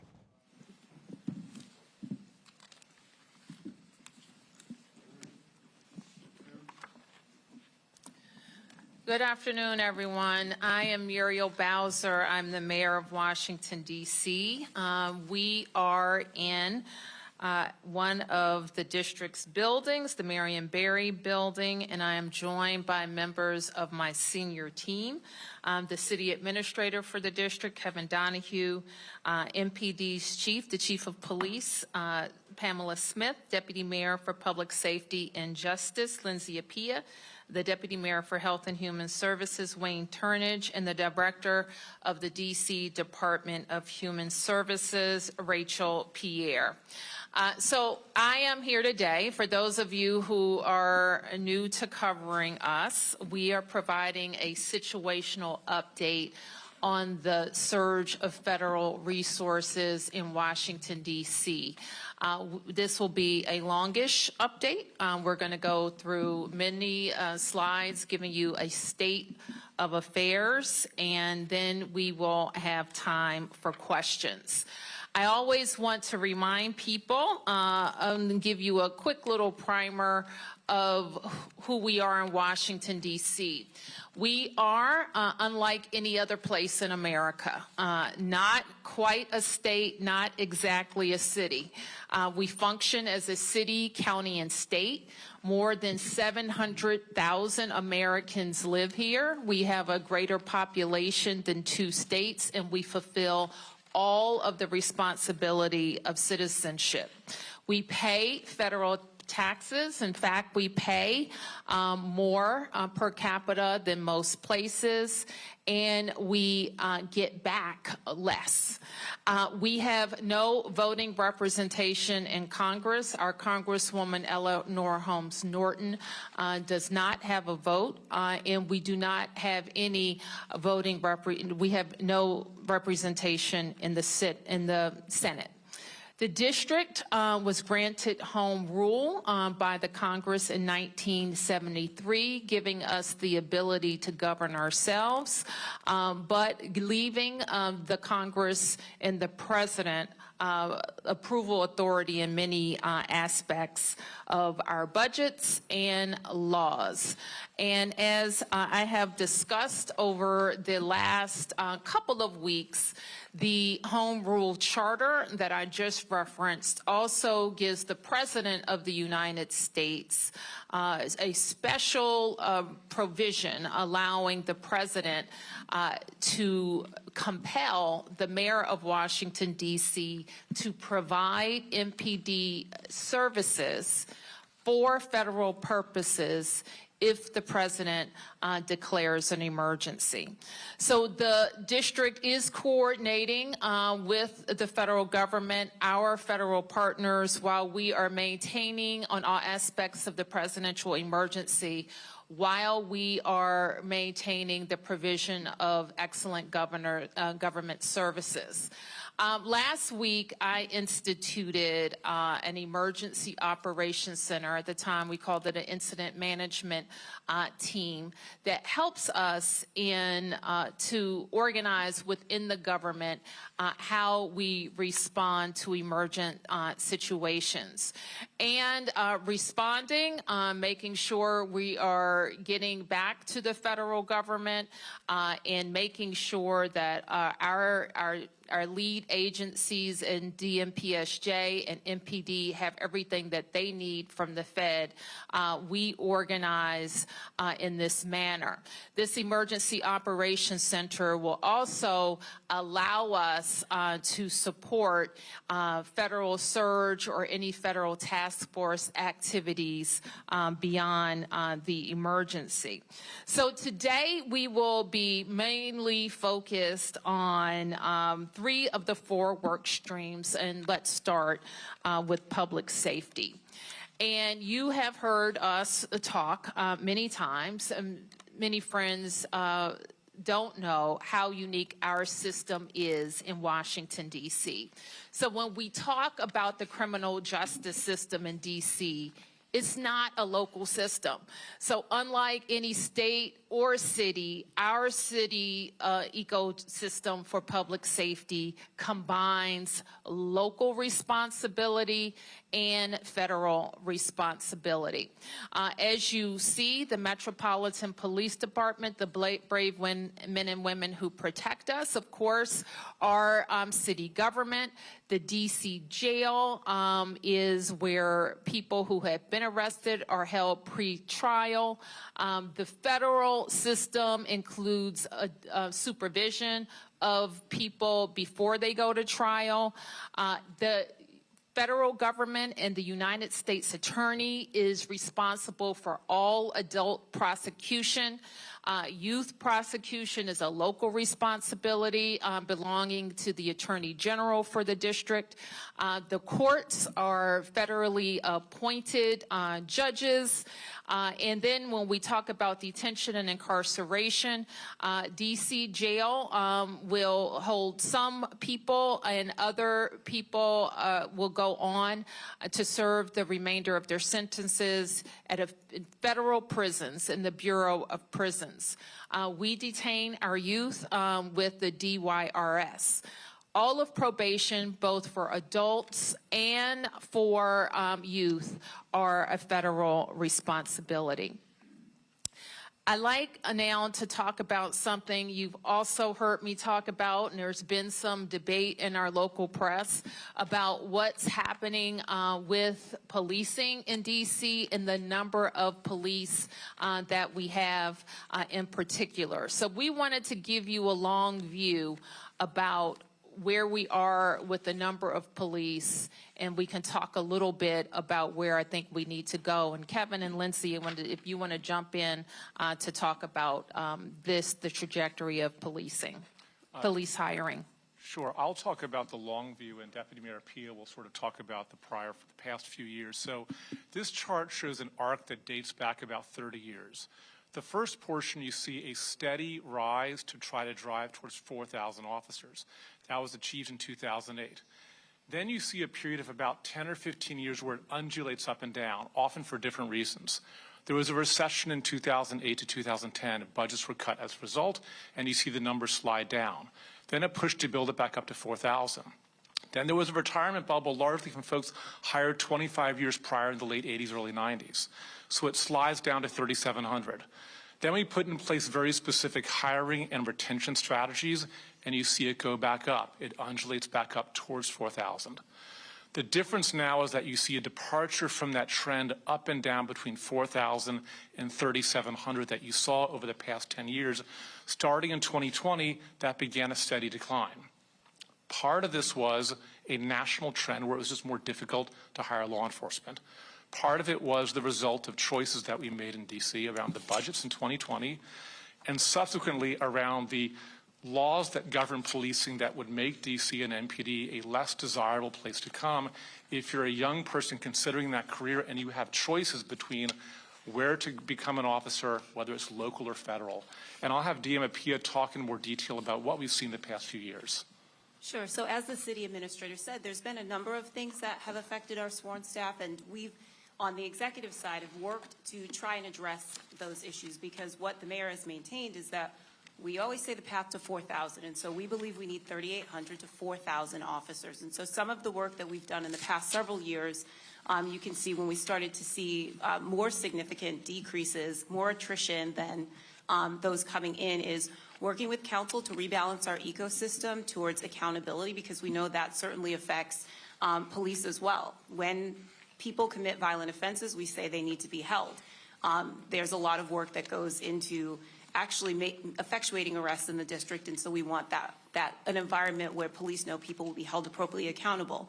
We also worked on rebalancing some laws that affected policing, the ability to pursue, the ability to what serious use of force looked like, to ensure that we were engaging in constitutional policing, but adjusting an environment that had become what we would say out of balance in supporting good constitutional policing. And so we made a number of those changes. We also instituted a host of incentives and across the board listening to officers what they wanted, from hiring incentives to new CBAs to retention bonuses to things like take-home cars and a variety of incentives both to retain our officers as well as to invest in bringing new officers in the door, and also in growing our cadet program and building a local pipeline of people, young people, predominantly from our city, to bolster our numbers. And so we continue to do that work to stabilize and to increase our force strength to what we believe is where we need to be, 3,800 to 4,000 officers. All right, so we wanted to show this slide, and you've heard me say, and I will continue to say, we need at least 500 new officers, to hire 500 new officers over the course of the next several years, to have the number of officers that we need and to decrease the amount of overtime that we use. And so I want to move on to share with you, and I know that there have been data shared throughout this period, and this is a chart. It shows, and this is the type of categories that the chief reports to me on a weekly basis about what's happening in crime in the district. We've highlighted the area in yellow that shows the impact of the surge of FBI, DEA, ATF, and Park and Capitol Police and other federal agencies in the district. And the federal surge has had a significant increase on crime in Washington, D.C. And we greatly appreciate the surge of officers that enhance what MPD has been able to do in this city. The most significant thing that we are highlighting today is the area of crime that was most troubling for us in 2023. Now, we have driven it down over the last years, but and I'm going to get my glasses so I can make sure I can see it correctly. But for carjackings, the difference between this period, this 20-day period of this federal surge and last year represents a 87% reduction in carjackings in Washington, D.C. We know that when carjackings go down, when the use of gun goes down, when homicide or robbery go down, neighborhoods feel safer and are safer. So this surge has been important to us for that reason. I want to say that I have been personally engaged with Attorney General Bondi and the President's Chief of Staff, Susie Wiles, and I spoke with the President this afternoon. And I was reminded of our first meeting after his re-election where we discussed shared priorities for the district. There, I was reminded that the president's interest in cities predates his time in office, and his knowledge of D.C. had significantly increased from the first time he was in the White House. And so we knew that the priorities around safety and investment in infrastructure would be on the president's mind. Now, since this surge has begun, it has been my charge to my team, especially the chief, to make sure that while we have federal resources, that we are strategically using them to enhance MPD's efforts and to make sure that we are getting the best outcomes for DC residents. While at the same time making sure that we're living up to our commitments to DC residents and protecting local control and our autonomy. So we'll say a little bit more about what has worked and what we think needs to change. But before we do that, we're going to say a little bit more about the beautification efforts in DC. So let me first say how proud we are of our city and how beautiful and green our city is. When people visit our city, they comment on how green it is, how wide the avenues are, how many trees we have, how great our parks are. And it is an effort that we take great pride in as city officials. Our teams, of course, include DPW, DDOT, DGS, Parks and Rec. And our teams work with federal partners. The map you see, I think all of the red is federal parks, and like many things in Washington, there is a mix of local and federal responsibility, and the red spaces that you see are major federal parks as well as pocket parks throughout the district.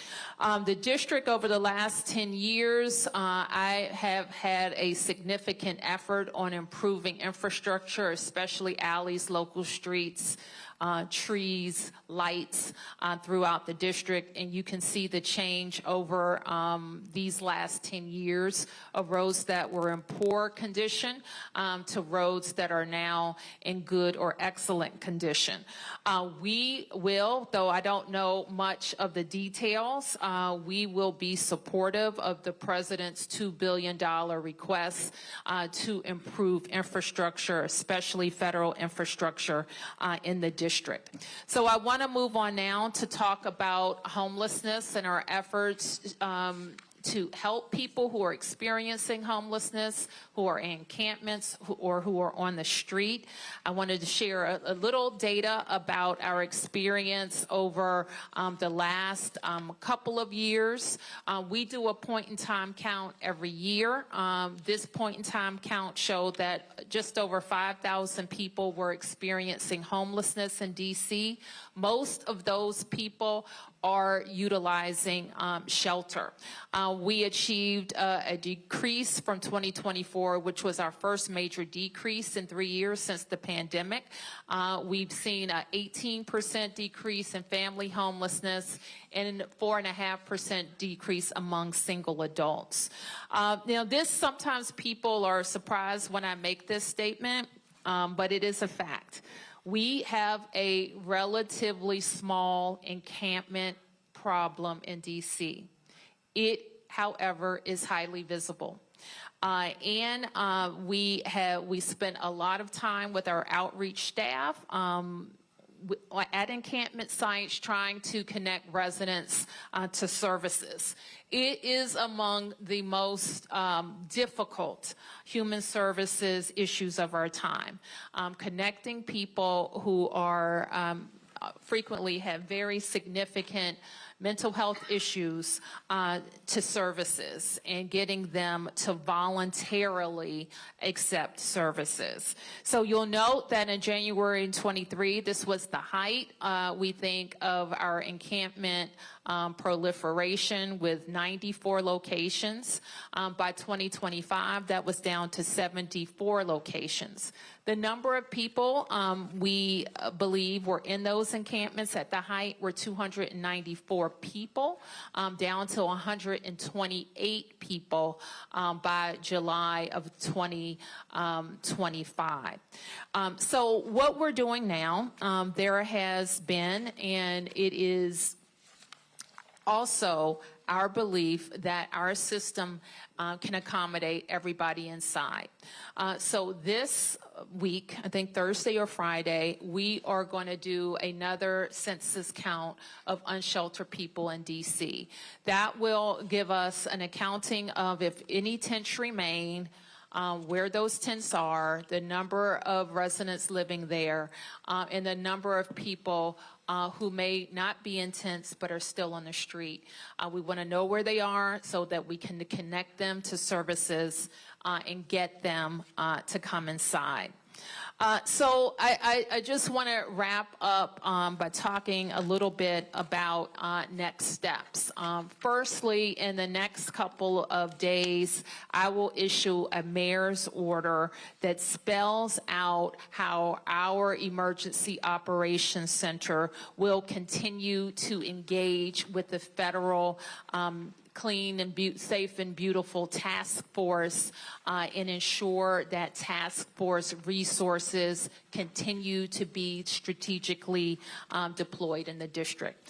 This is what we think in just a couple of weeks of experience has worked. Having more federal law enforcement officers on the street. We think having more stops that got to illegal guns has helped. We think that there's more accountability in the system, or at least perceived accountability in the system, that is driving down illegal behavior. We know that we have had fewer gun crimes, fewer homicides, and we have experienced an extreme reduction in carjackings. What we know is not working is a break in trust between police and community, especially with new federal partners in our community. We know having masked ICE agents in the community has not worked, and National Guards from other states has not been an efficient use of those resources. What's still needed is, in the city, we're going to continue to need more police. We continue to need more prosecutors, more judges, more effective prevention programs, and we need to ensure local control. We also know what has helped us in the last 2 years drive down crime numbers. We looked at the ecosystem similar to the changes we saw in the police numbers. And we advanced legislation, the council advanced legislation, but we know there's more to do.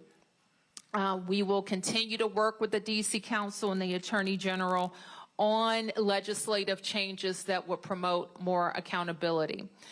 We will approve the police contract to retain our force strength and look for other ways that will help us recruit and retain high-quality officers.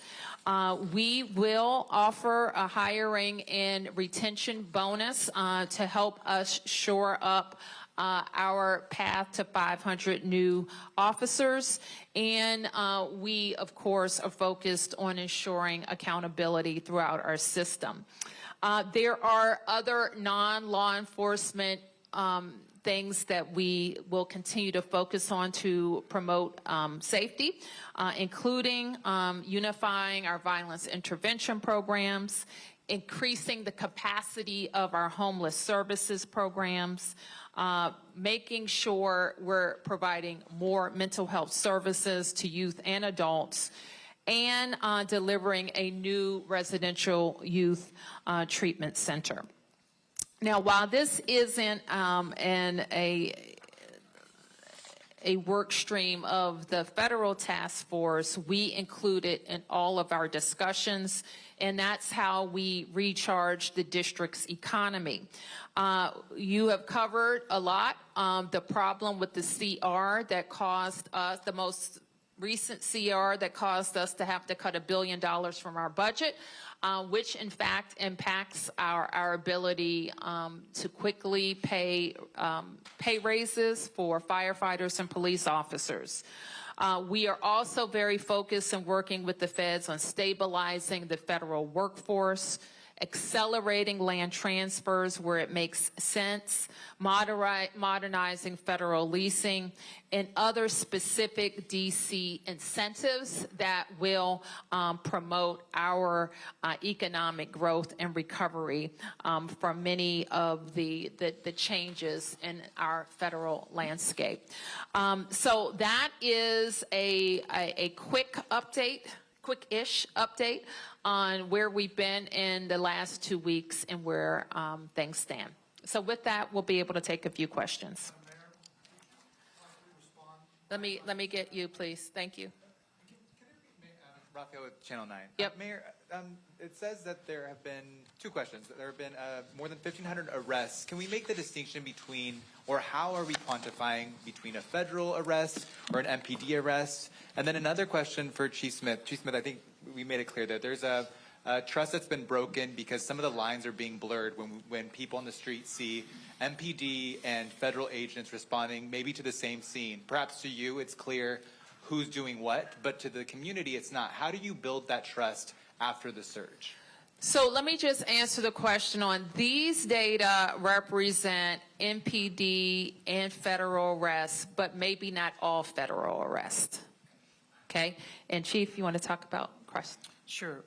Just the second question with regard to building community. We've come a long ways, I believe, here in the District of Columbia with police and community.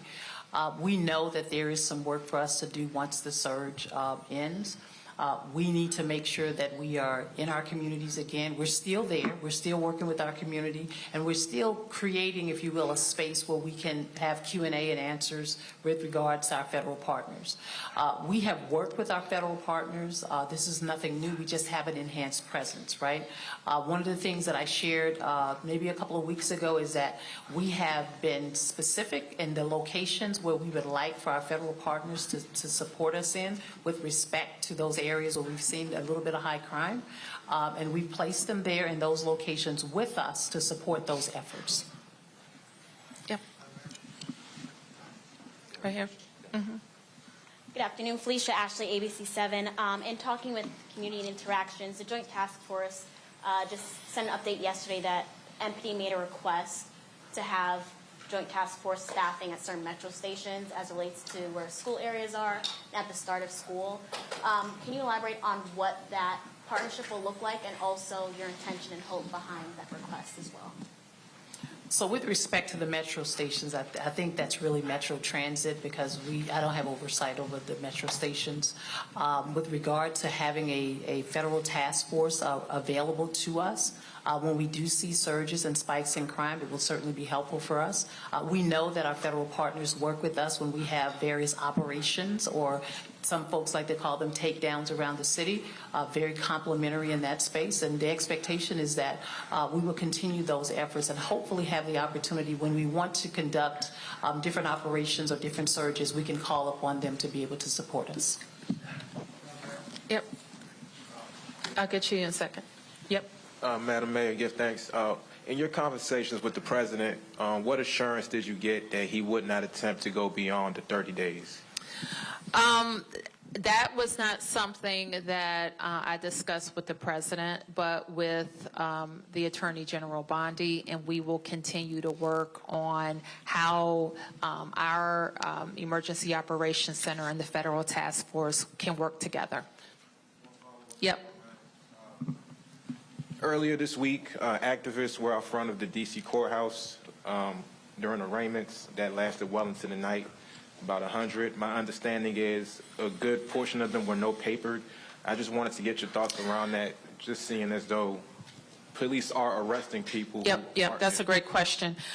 We don't have any information around what the courts have done or what the U.S. Attorney has done. We just don't have that information available for this briefing, but I do think it's important to understand. Mayor? Yes. Could you respond to the plan by the federal government, the Department of Transportation, to take over the management of Union Station? Well, the federal government owns Union Station, and I think that I don't know the details of what will happen. If it's just about management, that I would consider that step one. If it's about what Union Station needs for its total transformation, that would be an amazing initiative for the federal government to take on. I have had a very early conversation when I visited the president during his most recent transition about Union Station and how that could represent a very significant and good investment for this region. Mayor? Yep. Hi, Tom Fitzgerald from Fox 5. We've seen some remarkable scenes from the people of Washington, D.C. over the last couple of weeks, reacting to the situation, dealing with the situation. The protest in front of the courthouse was mentioned. When you've looked around the district, what do you have to say about how the people of Washington have reacted over the last couple of weeks? I think DC residents are being, what I would expect from DC residents to be very focused on autonomy, local control, and their neighbors. So I think DC residents are very concerned about each other, and they're very concerned about their rights as Americans. So yeah, I think DC residents are defending their city, they're promoting their city, and they are giving me ideas, talking to me, and trusting my judgment. Yep. Chief Smith, Randy Bass with DC News Now. Can you speak to any kind of hesitation that we might be seeing in the community when it comes to working with not only MPD, but working with federal law enforcement, creating that community connection, and any kind of hesitation when it comes to seeking out emergency services right now? Well, what I can say, with our communities, our team is still working. We're still doing community outreach. We're still having the programs and initiatives that we typically had prior to the surge. I mean, clearly there is some hesitation, obviously, with some of our community members, which is very important to me that my team, myself, that we are educating our communities on the relationships that we have with our federal partners. Again, I'll emphasize that the relationships are not new, right? It's just an enhanced presence. And what we want to do is to make sure that we're educating our communities, community members on to us, right? Because like I said, MPD, the Metropolitan Police Department members are here. They're doing a fantastic job every single day in the community. And we want our communities to continue to have that trust with us when it comes to different type of activities that's going on that we need to know about. Now, if I could just add on to that, we don't know who's not calling, but we do know a lot of people are calling. And on that data sheet, which now I can't see, so. Yeah, so you'll notice on the data sheet it has calls for service, which in fact have increased during the surge. One of the things that we know about DC residents and visitors is that we're the fourth busiest 911 center in the country, right? While our population is not necessarily the fourth. So we encourage people to continue to call, continue to call or use 311. And that MPD continues to be our primary, this is our local police department that responds to calls for service. And so for those who feel hesitancy, although you can see a lot of people don't, those calls are quite high, that we'll continue to work with with MPD outreach, but all of our ANCs, our MOCRs, and everybody, for those who feel hesitancy, to continue to encourage engagement, because we do want people to continue to call when they need help. Let me go this way, and I'll come right over to you guys, okay? Yep. The President Trump had said in prior days that he may look at a national emergency to keep the surge going, and then recently said that he doesn't think that is necessary. Do you think this is going to end after 30 days? And if it has been successful, do you want it to end after 30 days? What we want is local control of our public safety ecosystem, and that includes deployment of officers. And we want federal officers that work in coordination with us, DEA, ATF, FBI, who, as the chief just mentioned, work with us on major crime issues all the time. And our officers are familiar with working with them, and they have been helpful in the field. So do you think this is going to end after 30 days? I think we're going to have officers, and we want officers. We want to enhance our officer presence. And for the chief, the chairman of the Government Oversight Committee, Comer, sent a letter to you recently asking for all kinds of things, all kinds of records, and for transcribed interviews with 7 MPD commanders. Are you cooperating with that? How is that going? We will cooperate. We have been cooperating, and we will continue to cooperate. Thank you. Yes, sir. Yep. For the mayor, could you say why you believe the Trump administration exerting greater control over Union Station would be a good thing? They own Union Station. It's owned by the Department of Transportation. And it will be a good thing because that station has suffered from needing some say $12 billion, but let's call it at least $8 billion worth of investment in the renovation. And that is not something that the district will be able to support. It is an important regional asset, it's an important asset for the Eastern Seaboard, it's an important asset for the nation. So it is appropriate, in my view, for the federal government to make the necessary investments in the transformation of Union Station. Do you know whether or not they plan to make those investments? I don't. It's not in any current budgets, and it hasn't been for as long as I've been familiar with the plans. It has suffered from not being able to get the money that it needs for the renovation. Yep. Just Scott Gemmell with WTOP. Two questions for the mayor. First, what can you share, if anything, about the president's conversation regarding city roads, medians, infrastructure? He's been critical of those. And secondarily, possibly for the chief as well, how could you all be sure that MPD officers wouldn't be making the arrests that you showed on that data screen without the federal surge?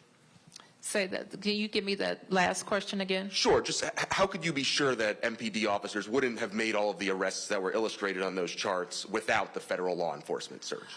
Well, we know, and I'll turn to let me just turn to the chief about some additional deployments that could have been made.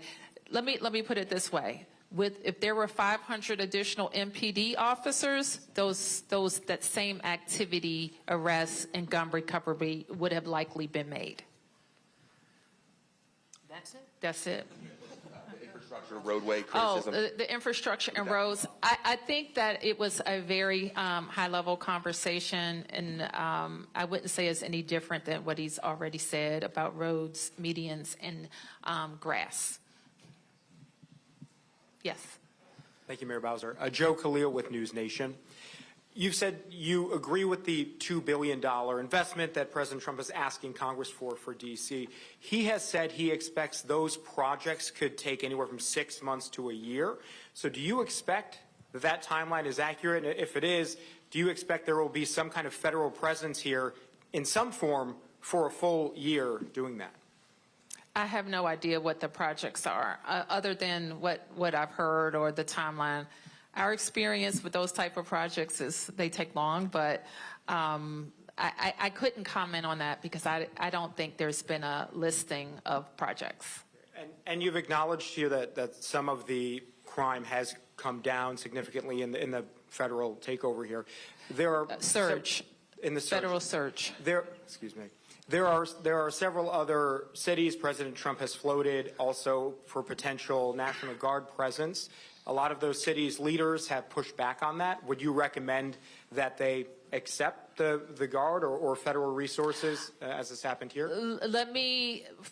Let me just say this. We're unique. I'm the mayor of Washington, D.C. My comments relate to Washington, D.C. And we are unique in that we're always going to have a different relationship with the federal government because we are the seat of the nation's capital. And so that's different. So I wouldn't comment or extrapolate to any other place. This is what we are dealing with. And what was that your whole question? Okay. Yeah. This is Campbell Robertson with the New York Times. Chief Smith, and y'all kind of answered this a few minutes ago, that the operations that are unfolding are very much what y'all would be doing if there were 500 MPD officers. But given, you hear a lot of folks in some of these neighborhoods who feel a lot of stops and searches, what's in your pocket, all this kind of stuff, and these are strangers, they don't recognize them, they're not local police. Your initial concerns about trust, do you feel that the way these operations are being done are exactly what MPD has been advising the federal partners to do, or do you concern that it's a little bit too aggressive, and do you have worries of what effect it might have on communal trust going forward?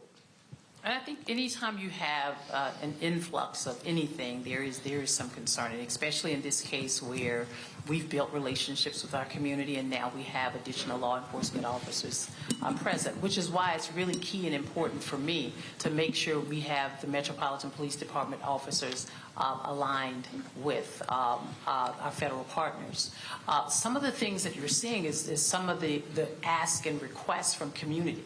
Community wanted to see more traffic stops. They would like to see more police officers present in various communities. And so what we've done has been very strategic and thoughtful about taking into account some of the requests and also making sure that in areas, I'll just use for an example like the traffic safety compliance checkpoints, right? I've heard since I've been here over and over again that officers are not conducting traffic stops. And so we initiated the traffic safety compliance checkpoint in order to ensure that we can educate folks about traffic and traffic safety. Number one, opportunities for us to ensure that we are getting guns off of our street if guns are present. And then number two, making sure that our operators are operating the way they should based on vehicle traffic laws. And so I don't think we're doing anything any different in that space, with the exception of the fact that we have an additional surge, if you will, of police officers, and we'll continue to do that. If they're here, we will utilize our federal partners in spaces and places where we have heard from our community, and when we've looked at our own data and analysis in areas across the city where we know that we've had a certain spike in crime, and we'd like to see that reduced. And what you've seen over the last 2 weeks is the efforts with having an additional 500 or so officers supporting us in that area.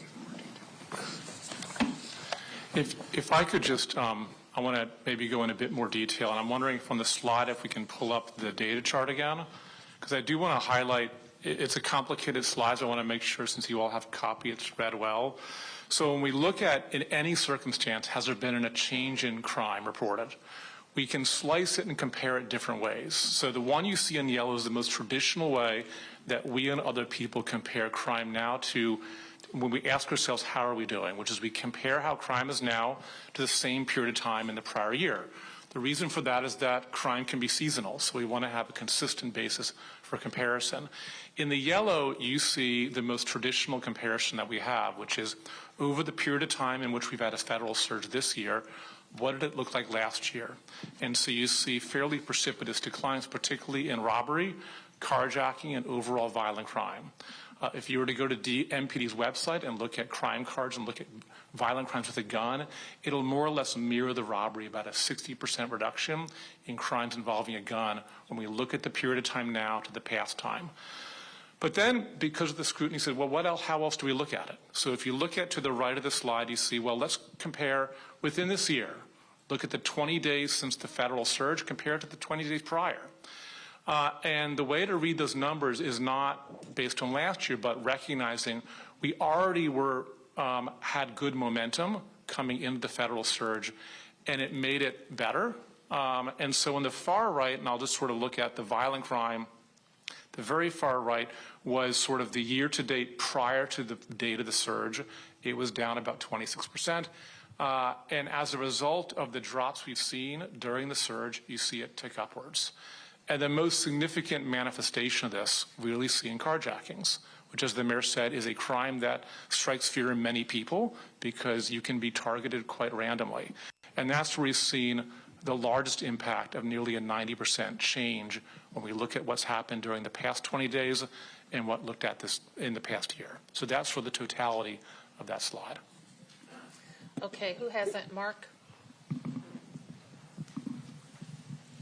Thanks. Mayor Bowser, I'm wondering if you could put some meat on the bones of your conversation with the president, particularly what you told him about, I mean, did you thank him as you did here? I mean, basically, this has been pretty pro-surge press conference briefing. This is pretty pro, we have seen reductions in crime. And this comes just after President Trump said, Mayor Bowser better get her act straight or she won't be mayor for long. So I'm wondering if this is in response to that, what you said to the president, what he said to you, did you push back at all? Because while, yes, the numbers are down, when we look at what's happening in the streets, there are a lot of neighbors who are really upset and not happy about seeing masked federal agents. You didn't say anything about the detentions of ICE, what's happening with those people, if you're doing any tracking, if you're doing any. So I'm just wondering about that conversation, and if you gave any pushback to the president about the intrusion on home rule, and if what he told you as to what to expect in the future.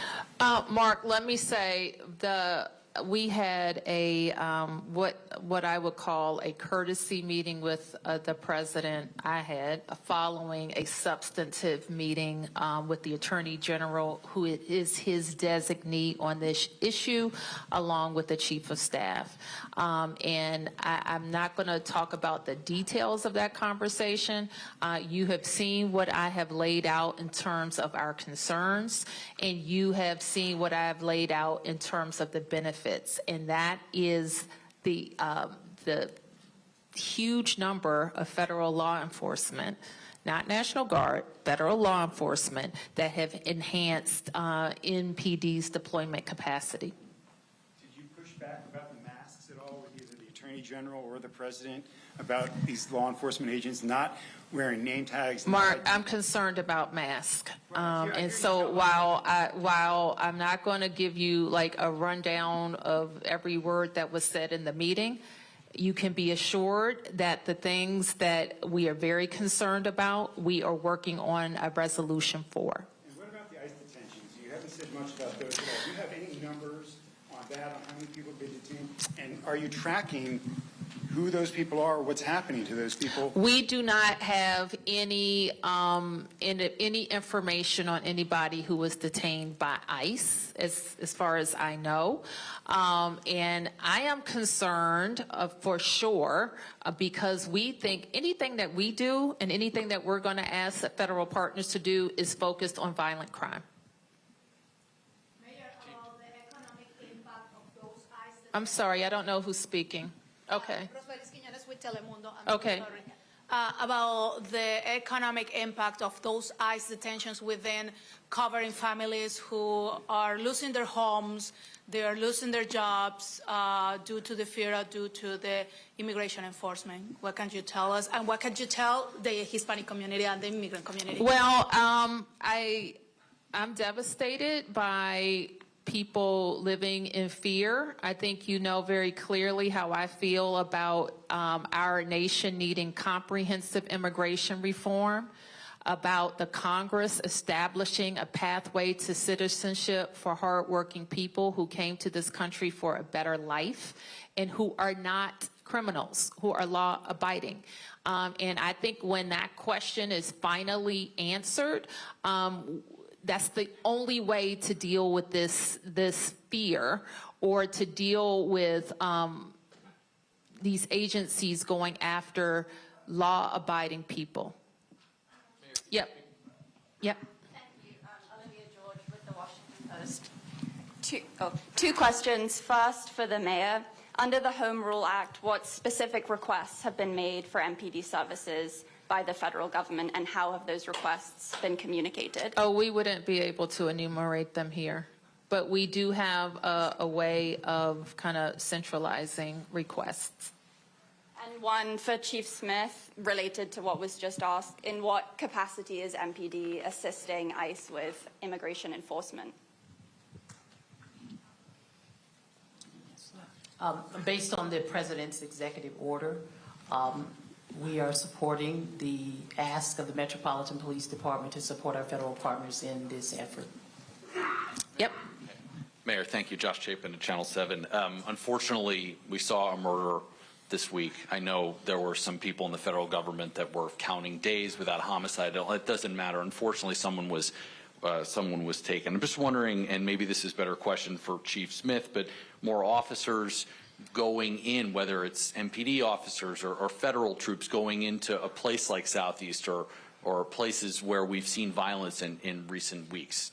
Is that on the docket? Is that on the agenda to put more officers there? Well, just talk about deployment, Chief. Yes, we do have officers deployed in all of our areas and within all 7 districts. The plan initially was to ensure that we looked at various locations around our city where we were seeing a spike in crime. And so you mentioned Southeast. We have officers assigned in Southeast within all of our districts as well. Is the National Guard, is it worth the National Guard going in there or directing them there? I don't know how that's even communicated. I don't know anything about how the National Guard is being deployed with respect to that. Okay, we'll be able to take it. Did you get one? Oh, okay, Martin. Hey, Mayor, how are you?